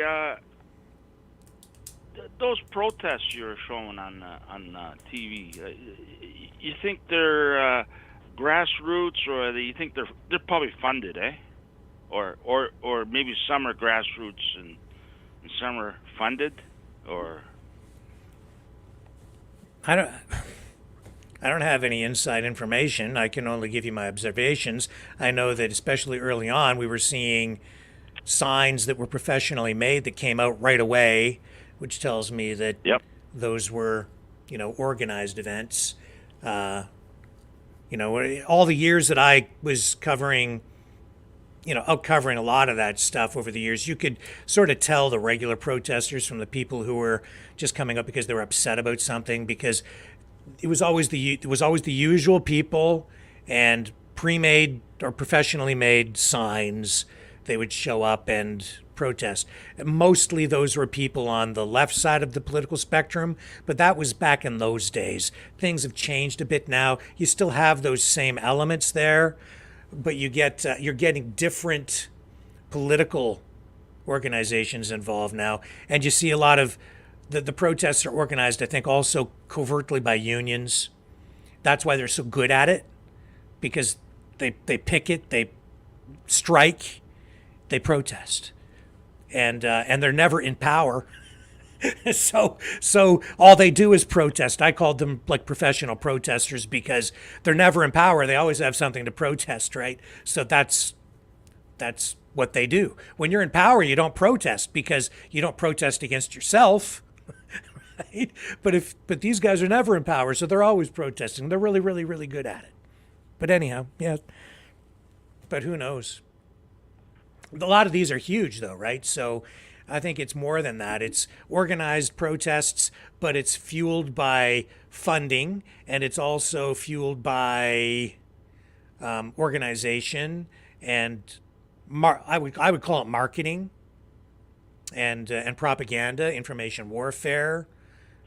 Sending messaging out to people through social media in order to get them motivated to come out to these protests. And when it's done on a huge mass scale, that tells me usually that there's some sort of foreign government influence in any given country to just create destabilization. Yeah, that's I agree with that. There's a lot of people in this world that try to disrupt the economy and divide people, and that's what they do. Like, I think China is famous for doing that. To a lot of countries. Yeah, I think so. Yeah, no doubt. Yeah. And the United States does That's it what they there, do. and then those other countries do it over here. Oh, the States. Why do they stick their nose in? They think they're the king of this world, and they want to make everything. Everybody's got to follow their rules. It's like Russia, for instance. Why are they dictating to Russia? You have to be, this way. This is what you have to be. You got to be a democratic society. You got to do, listen, man. I tell you something. Russia, they have more ethnic groups than any country in the world. They got everybody, every kind of people they have there, every kind of people. If you want to live in Russia, all they want is one rule: you have to love Russia. Okay? You don't go there and love Palestine or Israel or Canada. You got to love Russia. That's all they want from you. Okay? But they have every kind of ethnic group. You'd be surprised. I was watching this show the other day. How many ethnic groups that they have there? It's unreal. They got everybody. You name it, they're there. Everybody's there. They accept everybody. And, you can call them what you want, and Biden could call them what he want, but, anyways. I see, it's at the end of the day, John, I think people get up and they go to work and they try to earn money and take care of their families, and they go buy their stuff at the store, and if they can have a car in the driveway, that's good. And everybody, I don't see in the end a lot of differences between people and what they want, and even the way that they live. Like, I look at Russia and they have McDonald's, only now it's called something different. They have shopping malls like we have shopping malls. They have places to buy cars like we have places to buy cars. They have just some different brands, and in the end, it is what it is, Well, they're being sanctioned like crazy, and what people are doing, like, just because they don't want to play their game. Well, Ukraine's. The U.S. BlackRock owns half of Ukraine right now. They're buying up all the land. Ukraine's broke. Ukraine's got no money. They're broke. Yeah. Okay? Well, of course they're broke. Yeah. BlackRock's coming in. Oh, how much do you need? Here's a check for. Put a figure on it. We'll take all this property here. All this farmland's ours now. Okay, we're buying it off you, just like the Chinese are buying Canada land. But the thing is it's a game. This whole thing is a game. But U.S. they stick their nose in everybody's business, and I don't like it. They should just mind their own business, man. If they, if that's the way the country is, and that's their, So it's like Canada. Let me ask you this, John. Would you? You have to change your ways. We say so. You got to change your ways, Rick. Yeah, I mean, it's a tug of war between right now the countries that want like an international rules-based order, which is to say, rules between countries so that you know what the laws are. But for nationalists or for people who want to preserve just the status quo without an international legal system, then it just becomes countries negotiating with other countries, one-on-one, and trade deals, or maybe as a group, the European Union. So it's just two different ways of trying to approach the world that are at odds with each other. And, I know that Russia had talked about, joining NATO, joining Europe, but they wanted it a particular way, and it wasn't working out. And I think the United States in particular lost an opportunity to help make freedom work after the fall of the Berlin Wall. And, well, NATO continued to expand and shouldn't have done that. Now we have Russia pushing back in a pretty serious way. But the other question, then it becomes a question of sovereignty. And technically, does Ukraine have a right to self-determination? Does Ukraine have a right to exist as its own nation state? It's difficult, and it's because of its position geographically, to maintain some sort of sovereignty, real sovereignty, when it lives right next door to a superpower like that. These are difficult questions. And so now Ukraine is in an existential crisis, which I totally understand.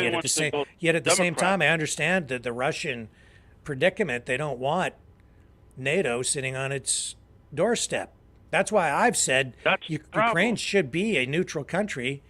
Should have been left to be a neutral country. But both Russia and the United States, I think, want control and influence over it.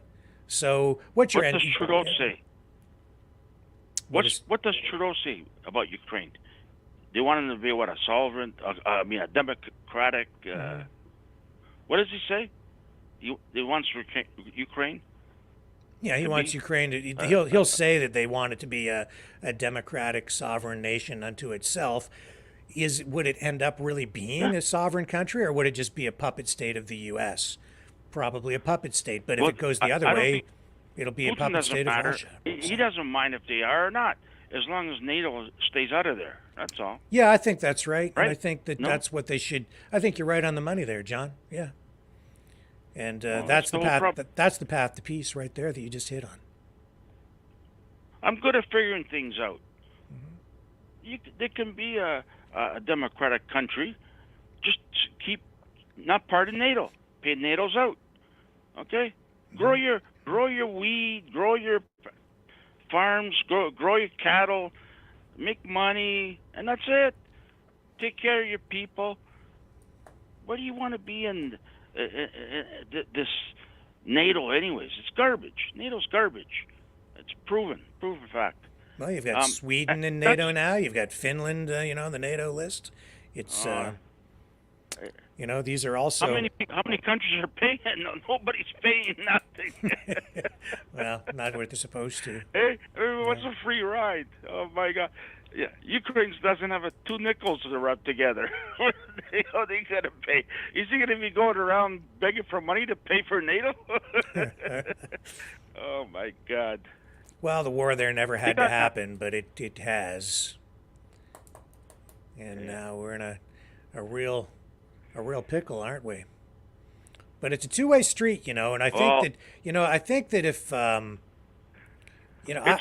would say that the Putin, I mean, if he really just wanted, I think he's probably happy with what he has, the gains that they've made, and maybe he could send a secret pitch to the West and say, hey, if you just let's just stop right now. We'll keep what we have. You keep NATO out. You can put certain kinds of arms in there, but nothing that represents or presents a real serious threat to our national security, but enough so that Ukraine can defend itself to a degree, but it doesn't join NATO, because of course you've got that provision with NATO that an attack on one is an attack on all. You don't want that. Not with a country that's sitting right there and is in such a vulnerable place next to a superpower, next to Russia, because you don't want to get into a NATO conflict with Russia. I don't know. And then on the other side, yeah, the West should say, yeah, okay, they won't join NATO. We'll let you keep Crimea, keep the Donbass, keep the territories you have. We'll just stop right here. But Ukraine remains intact. Other than that, because the country's been wrecked. It's got a long road back to recovery. That's the path to peace right there. Yep. No, there's no need for it to go on any Yep. further. You know, that's It's the over solution. anyways. From what I hear, it's over. It's all done. I don't believe that. no You know, chance. I think, you know, I don't think it's over because the I heard West, it's this over. West, I know that's what we keep hearing from Ritter and Colonel McGregor, but they were saying that, you know, a year and a half ago. So I don't think so because the West is going to dump more money in there and more arms. And that will keep it going for a while. I don't know that it can. I'm not saying Ukraine's going to win the war. I'm just saying the West, they're not done funneling money over to it. And this is an election year. Biden doesn't want to lose that war when he's running for re-election. The Democrats don't want to lose. They don't want that to happen while they're in an election cycle. So I don't think it's quite over yet. I think it's going to drag on. I hear it's over. It could be. I mean, if they don't get the money and the supplies over there in time, Even if they they get could the roll money, over. they don't. Hey, you said so yourself. They got a bunch of 45-year-old soldiers. You can't win Mm-hmm. a war with 45-year-old soldiers. You need young, Yeah, I don't. teenagers. I'll put it to you young this. people. Yeah, let me put it to you this way. They're at a place where they're in a defensive position, and what Ukraine is probably going to do from at this point now is they'll take orders from the U.S. They won't give up. They'll keep on grinding it out, and they'll resort to sort of isolated attacks.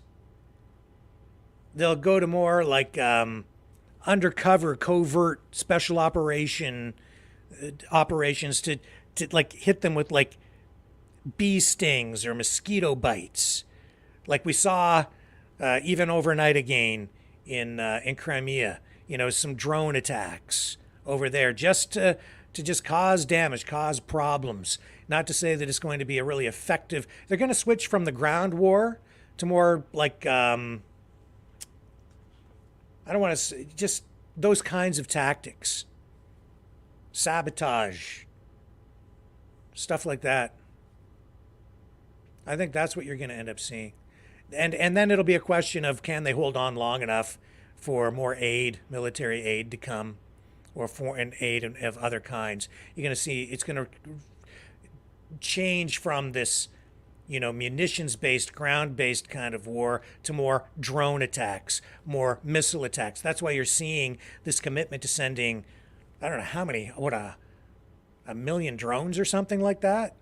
So it's going to be more based on the technology instead of the manpower. Instead of use a meat grinder where you're sending soldiers, to run into gunfire and munitions. I think you're going to see more drones, more technology used, just to drag the thing out.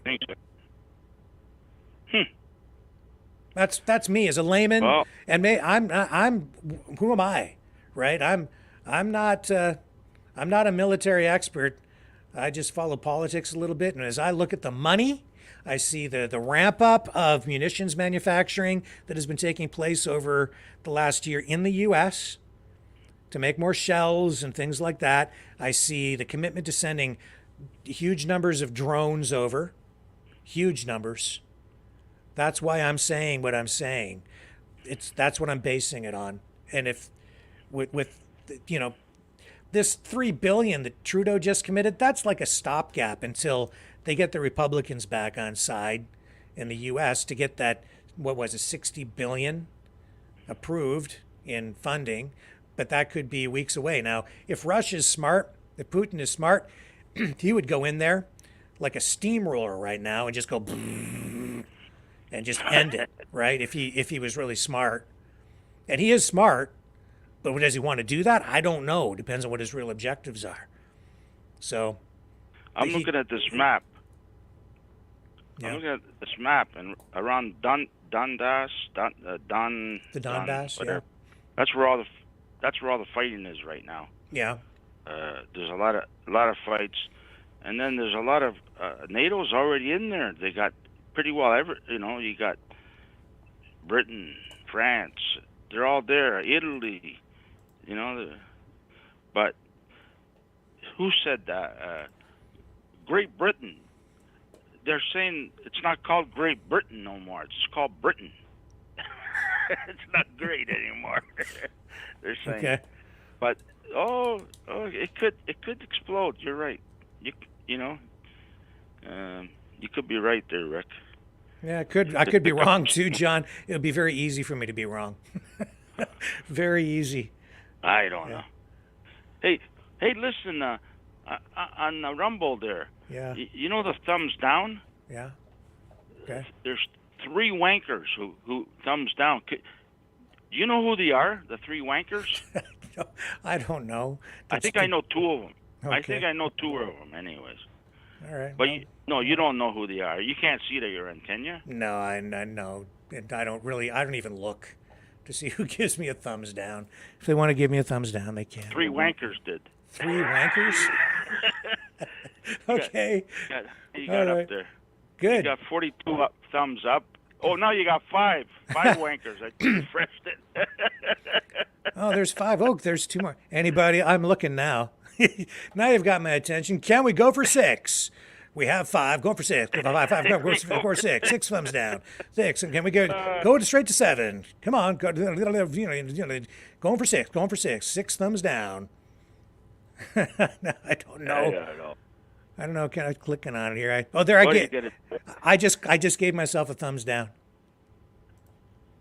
No, I'm gonna have to go with a thumbs up. I gave myself a thumbs up. There you go. I gave myself a thumbs down, John. Oh, no. You can't hate someone that much, man. Man, oh, man. Come on, people. I know you hate, some people hate his guts, but just fucking move on. Go. Move on. There's a lot of shows out there. Man, oh, man. That's you're gonna have an ulcer worrying about this guy so much. Life's too short, man, Me, if I hate somebody, I just, see you later, buddy. I don't want to see him again. I won't confront them. I won't call them. I want nothing to do with it. I don't want to see their face. See you later. That's what I do.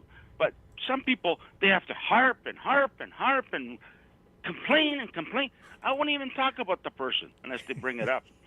I'll just say, he's a-hole. I don't want to talk about him. Yeah, whatever. But it's okay. I know. I got 6. We're going for 7. We're going for 7 thumbs down. Women, man, holy Christ!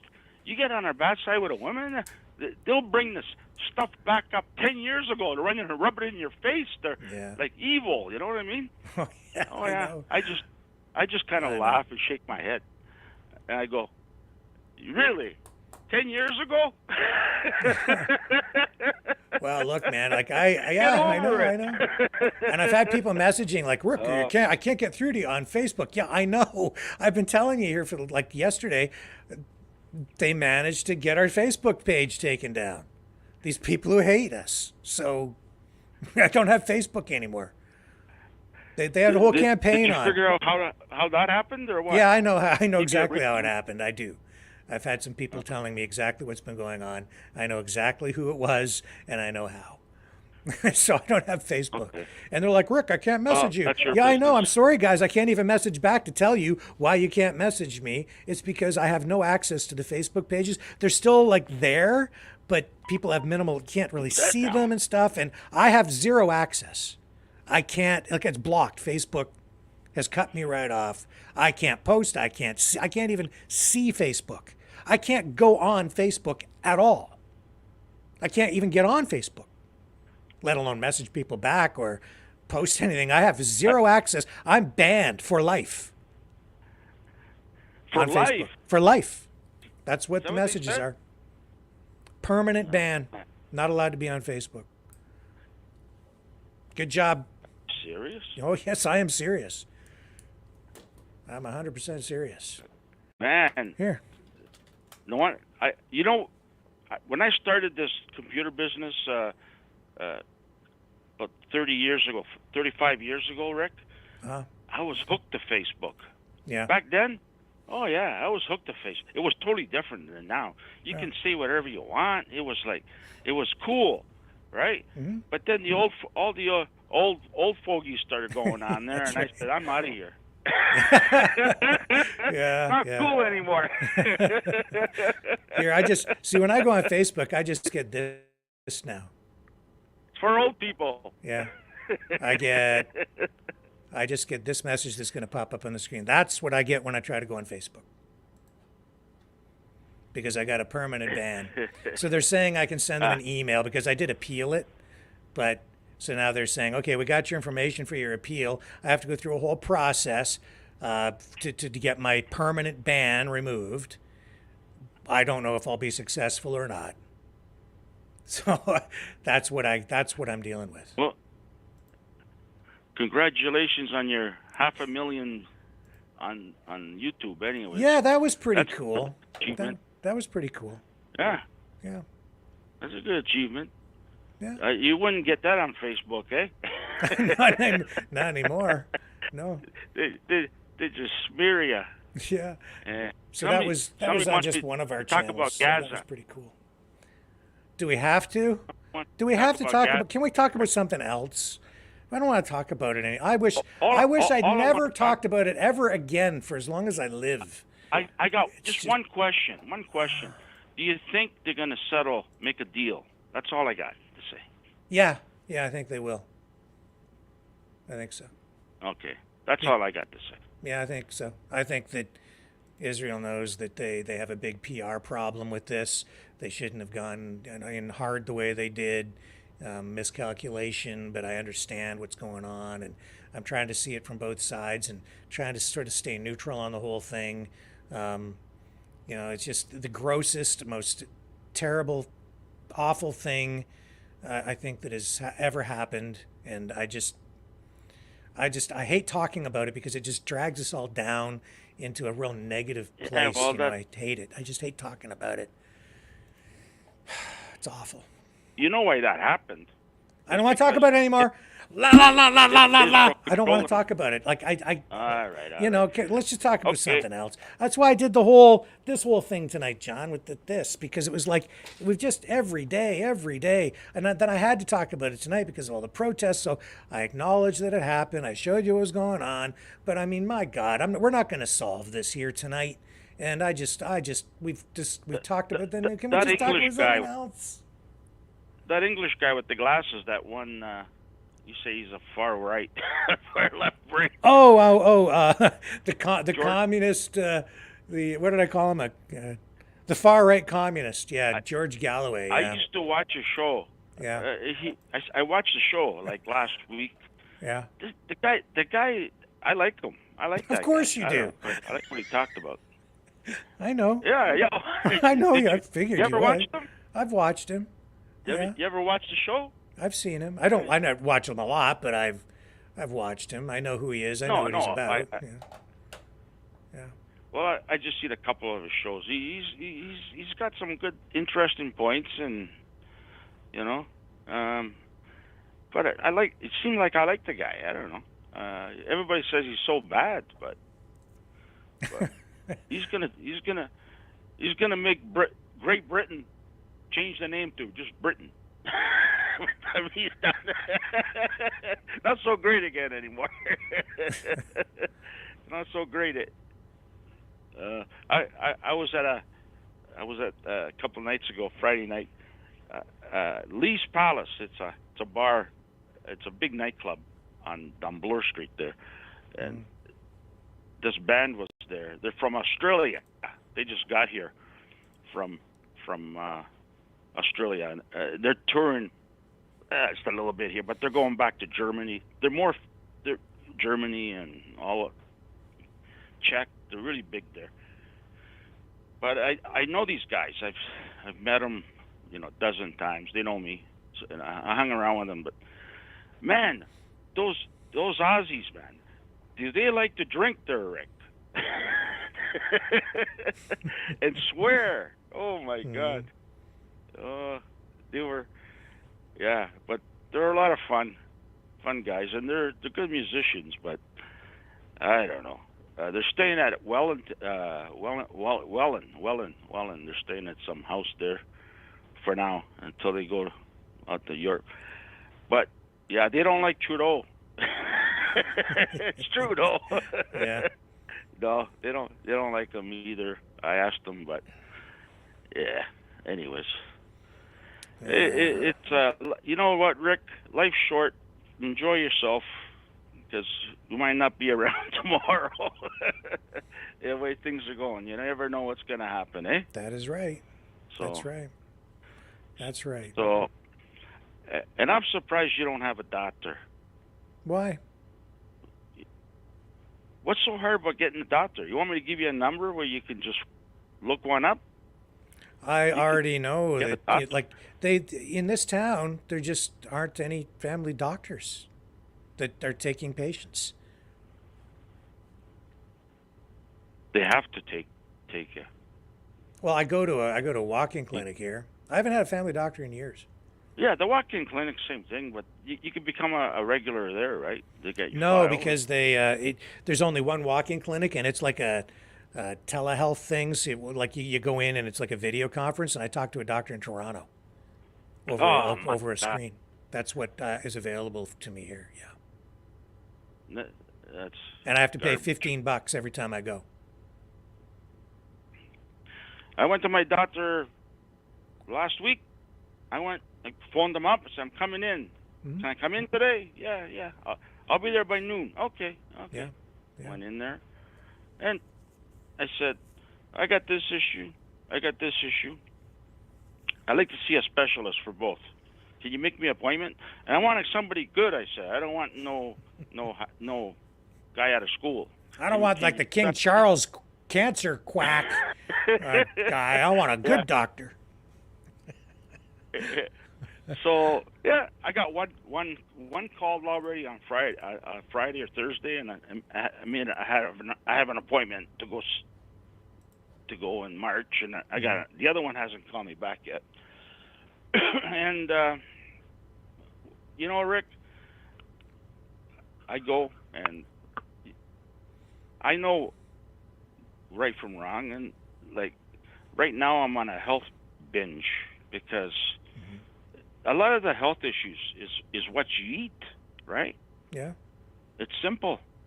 And one of the main thing is you gotta your weight's gotta be, I should weigh 150 pounds, 160 max. So I'm a little bit overweight, which that's what gives you diabetes, gives you high blood pressure, gives you all kinds of problems. And, this is the problem with people. You have to bring your weight down. And anyways, you know that. Look, you look like you're in good shape anyways. I don't think you need a doctor. So, yeah. We'll see. Anyhow. Yeah. We'll see. Well, We'll see. You Time will look like tell. But, yeah. You got anybody else on the lines? I do, sir. Yep, we're going to move on. Thank you, John, for calling tonight. Okay, Rick. Nice talking to you. All and have a good time. And Bye. cheers with my pen cup. All right, let's move on to the next caller. Okay, go ahead. Who's on the line?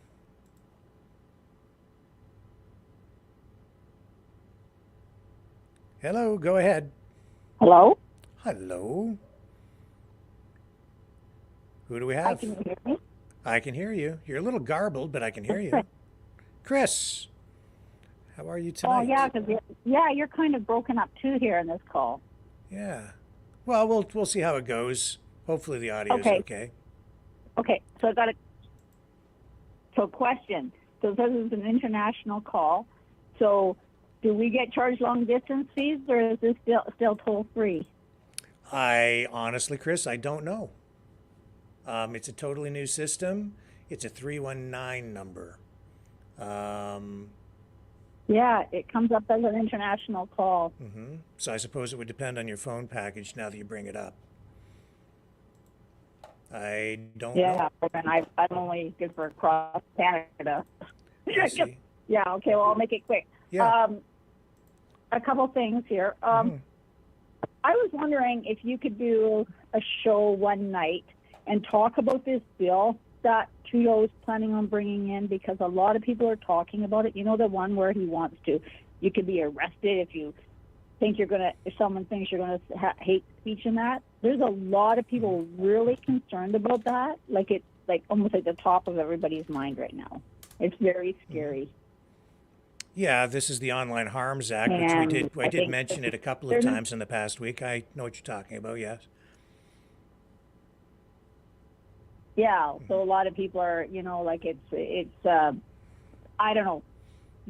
To me, this is totally wrong. The government should not be allowed to do this. I'm hoping it doesn't pass because, I mean, how can you just assume that somebody, oh, I think you're going to do a hate speech, and the police show up at your door? You know what I'm saying? Like, where are our rights? What happened to them? Where are they gone? So this is very concerning, not just to me, but to my family, to friends. It's a big conversation right now out there that people are talking about. People are very worried about it. And I think we all have a right to be. Yes. Right? And so I think it should be kind of a top priority, kind of a bit of a news. I mean, I guess, I don't know when it's supposed to get passed. I don't know, is it this week or next week, or is it before the House already? Well, I don't know what the timeline is on this. It's a bill at this point. It's not the law. It's an act. Let me just see if I can find out. It's at first reading, so it still has to go through second, third reading. Okay. You know, it'll get to the report stage, then third reading, and then at that point it could potentially be passed into law. How long it will take, don't know. Will it happen before we have an election? I don't know. There's no specific, dating on any of this timeline. It also has to go to the Senate, then it has to go for royal assent after that. So, if they could fast track it if they want to, I don't know. I don't think there's any way for us to really know what the timeline is on it. It's first reading, so now we've seen it. We know what it is. We know what the dangers are, the threats. Right. I did talk about it. It's a piece of proposed legislation that masks what its true intent is, I think, with a lot of talk about dealing with online child pornography, when in reality, I think that it is aimed at curtailing or controlling political speech, political information online, anti-government stuff. I think it's, some of this stuff is open to interpretation, and I do think that it represents another affront to free speech, and the areas that it purports to target are areas that are already covered, I think, adequately with our existing laws.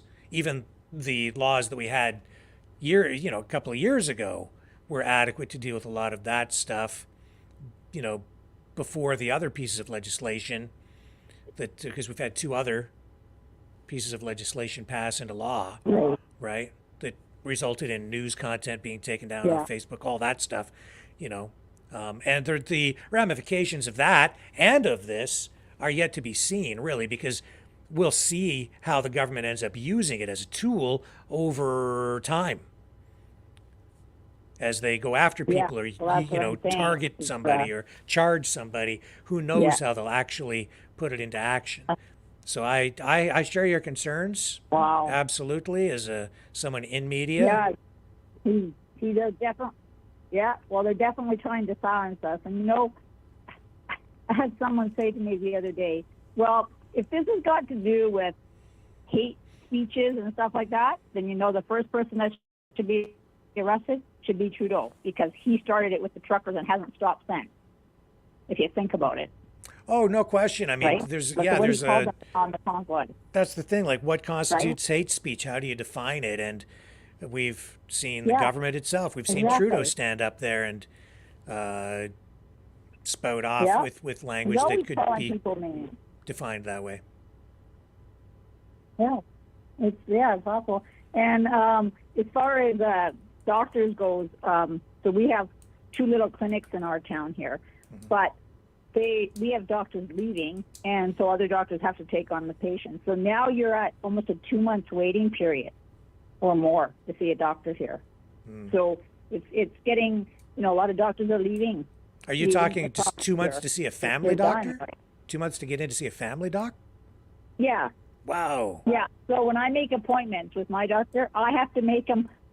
What I do is mine now is I make it every month ahead, because if not, it's 2 to 3 months before you can actually get in to see them. Well, people are sick; they need to see them now, not 2 or 3 months down the road. Yeah. Right? Yeah. Like so healthcare is definitely eroding. As I told you on the phone that time I was talking to you about my son, the only good thing that's happened is he went to see a physiotherapist, and the other day, and they went to turn his neck, and while he was holding his neck, he lost vision in his eye. What? And he had to sit there. Whatever the nerve was that they hit in his neck, he lost vision in his eye, and he had to sit in the physio's office for quite a while, and eventually it kind of came back. So now he's going to write a letter to my son's family doctor saying that you need to start looking at the neck, the back, that could be causing all these issues for him, because it's getting very serious now. So I'm hoping that his family doctor is going to, well, it's not really his family doctor, but this doctor he's seeing, because like I told you, he's talking of doing the other, right? And he's too young for that. Like, you know what I mean? So, yeah, healthcare is terrible. I'm not going to lie. It's horrible. So if anybody in the States thinks it's really great, it's not. It's not. Yeah. Like I have friends in the States, and they have insurance and stuff, and, they get in to see their doctors a heck of a lot faster, specialists, everything. Yeah. Not here. You wait. Yeah. And you wait. You wait. Yep. And by the time you wait, so it's not good all the way around. Yeah. It really isn't. But basically, that's kind of all. I basically called in tonight because I'm really concerned about that bill, and everybody's talking about it, right? So it's kind of scary. It's like, oh my God, and yeah, I don't know. Other than that, well, we had lots of snow here yesterday. Yeah, I saw that you guys did have quite a bit out there. Yeah. Yeah, well, someone said today, well, the Alberta government must have put a deposit on holding the snow off for the winter, and they must have paid it off, because, boy, did we get it. We got probably 40 centimeters yesterday. Mm-hmm. And my neighbor, thank goodness, he's such a great guy, and he's got a snow blower, and he came and he did all my whole, he texted me, he said, I'm coming over, don't get out there shoveling, and he did all around, and there's so much snow, there's seriously, there's no more room to put anymore. It's crazy. We had none all February, and then we get this. So it's crazy. So, I know you guys are basking in nice temperatures, but we want to share, so we're going to send it your way. Okay? You say that, and I think that you are just jinxing me because it has been beautiful, and I'm just waiting for the, I'm waiting to pay the bill on this, because something bad's really going to have to happen. It can't be this nice and just go right into summer. Not for this length of time. We're going to have to get walloped with a massive storm of some kind. It's coming. Well, and that's what I mean. We had it, December was really good, January was good, and then whammo. It's just someone opened the skies and was like, oh my God, nonstop yesterday. It's I think it was 11 o'clock before it stopped last night. I'm going, oh my God, I can't even see my yard anymore. It's filling up and filling up. It was really pretty today. The sun was out, though, and you go out and you see all this beautiful snow. But, when you have to clean it up, it's not. Trying to get out of my back alley, oh, my God. If I stop, I'm done. I got to keep going. Yeah, so you're going to get your turn. Trust me, you will. Well, thanks, Chris. Really appreciate that. You're welcome. Well, you guys don't want wildfires down there, do you? We need some moisture. Actually, it's really good, because we really needed it out here. Yes, that's true. Every little bit of moisture you can get is good, right? Yes. We don't want another season like what we went through last. No. We went across Canada. Yeah, we don't.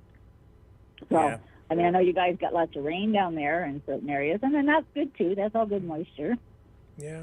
You just can't snowmobile in it. Like people are bombing around in snowmobiles around here because our streets aren't done because we're a town and the town's not open on the weekends, right? So it's a free for all. I would not want to be a snowmobile dealer here anymore. I just yeah. No. Oh man. Some winters we've had a fair bit of snow. Just lately, just last couple of years, not so much. But a few years ago we got really hammered with a lot of snow. So it just depends on the year. This has been the mildest that I can remember. Well, didn't we have El Nino? Is it El Nino? Or El Nino? Is that what we had this year? That's why it's been so mild.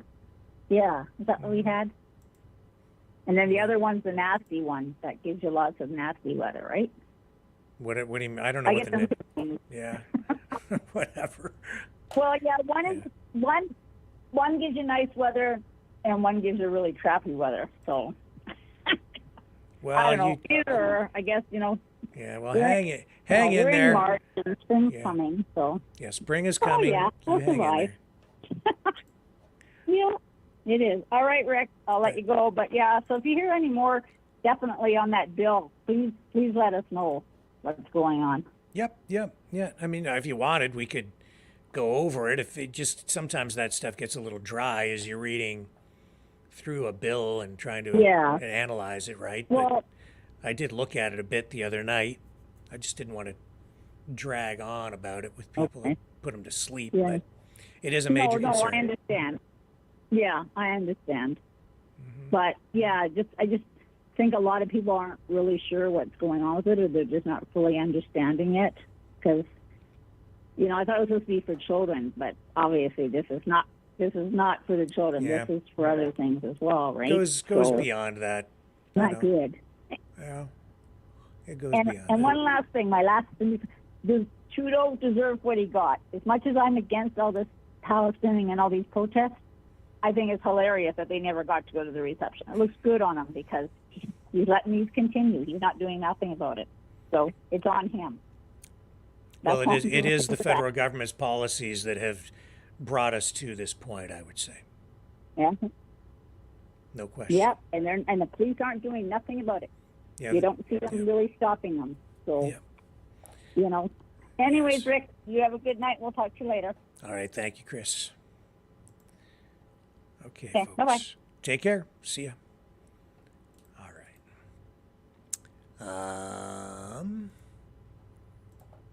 Just going to bring that to a close over there. Thank you for using Blog Talk. Okay. So, we're going to wrap that up. I just wanted to say, as well, as I get all those thumbs down, guys, a special request for all of the Mavericks out there. And specifically for my friend Leo.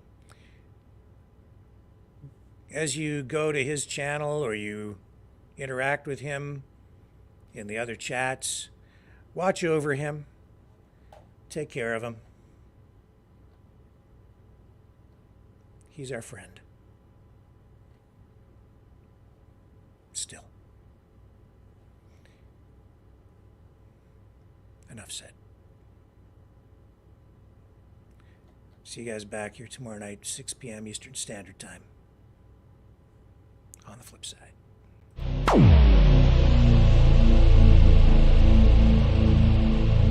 This has been a Maverick Multimedia production.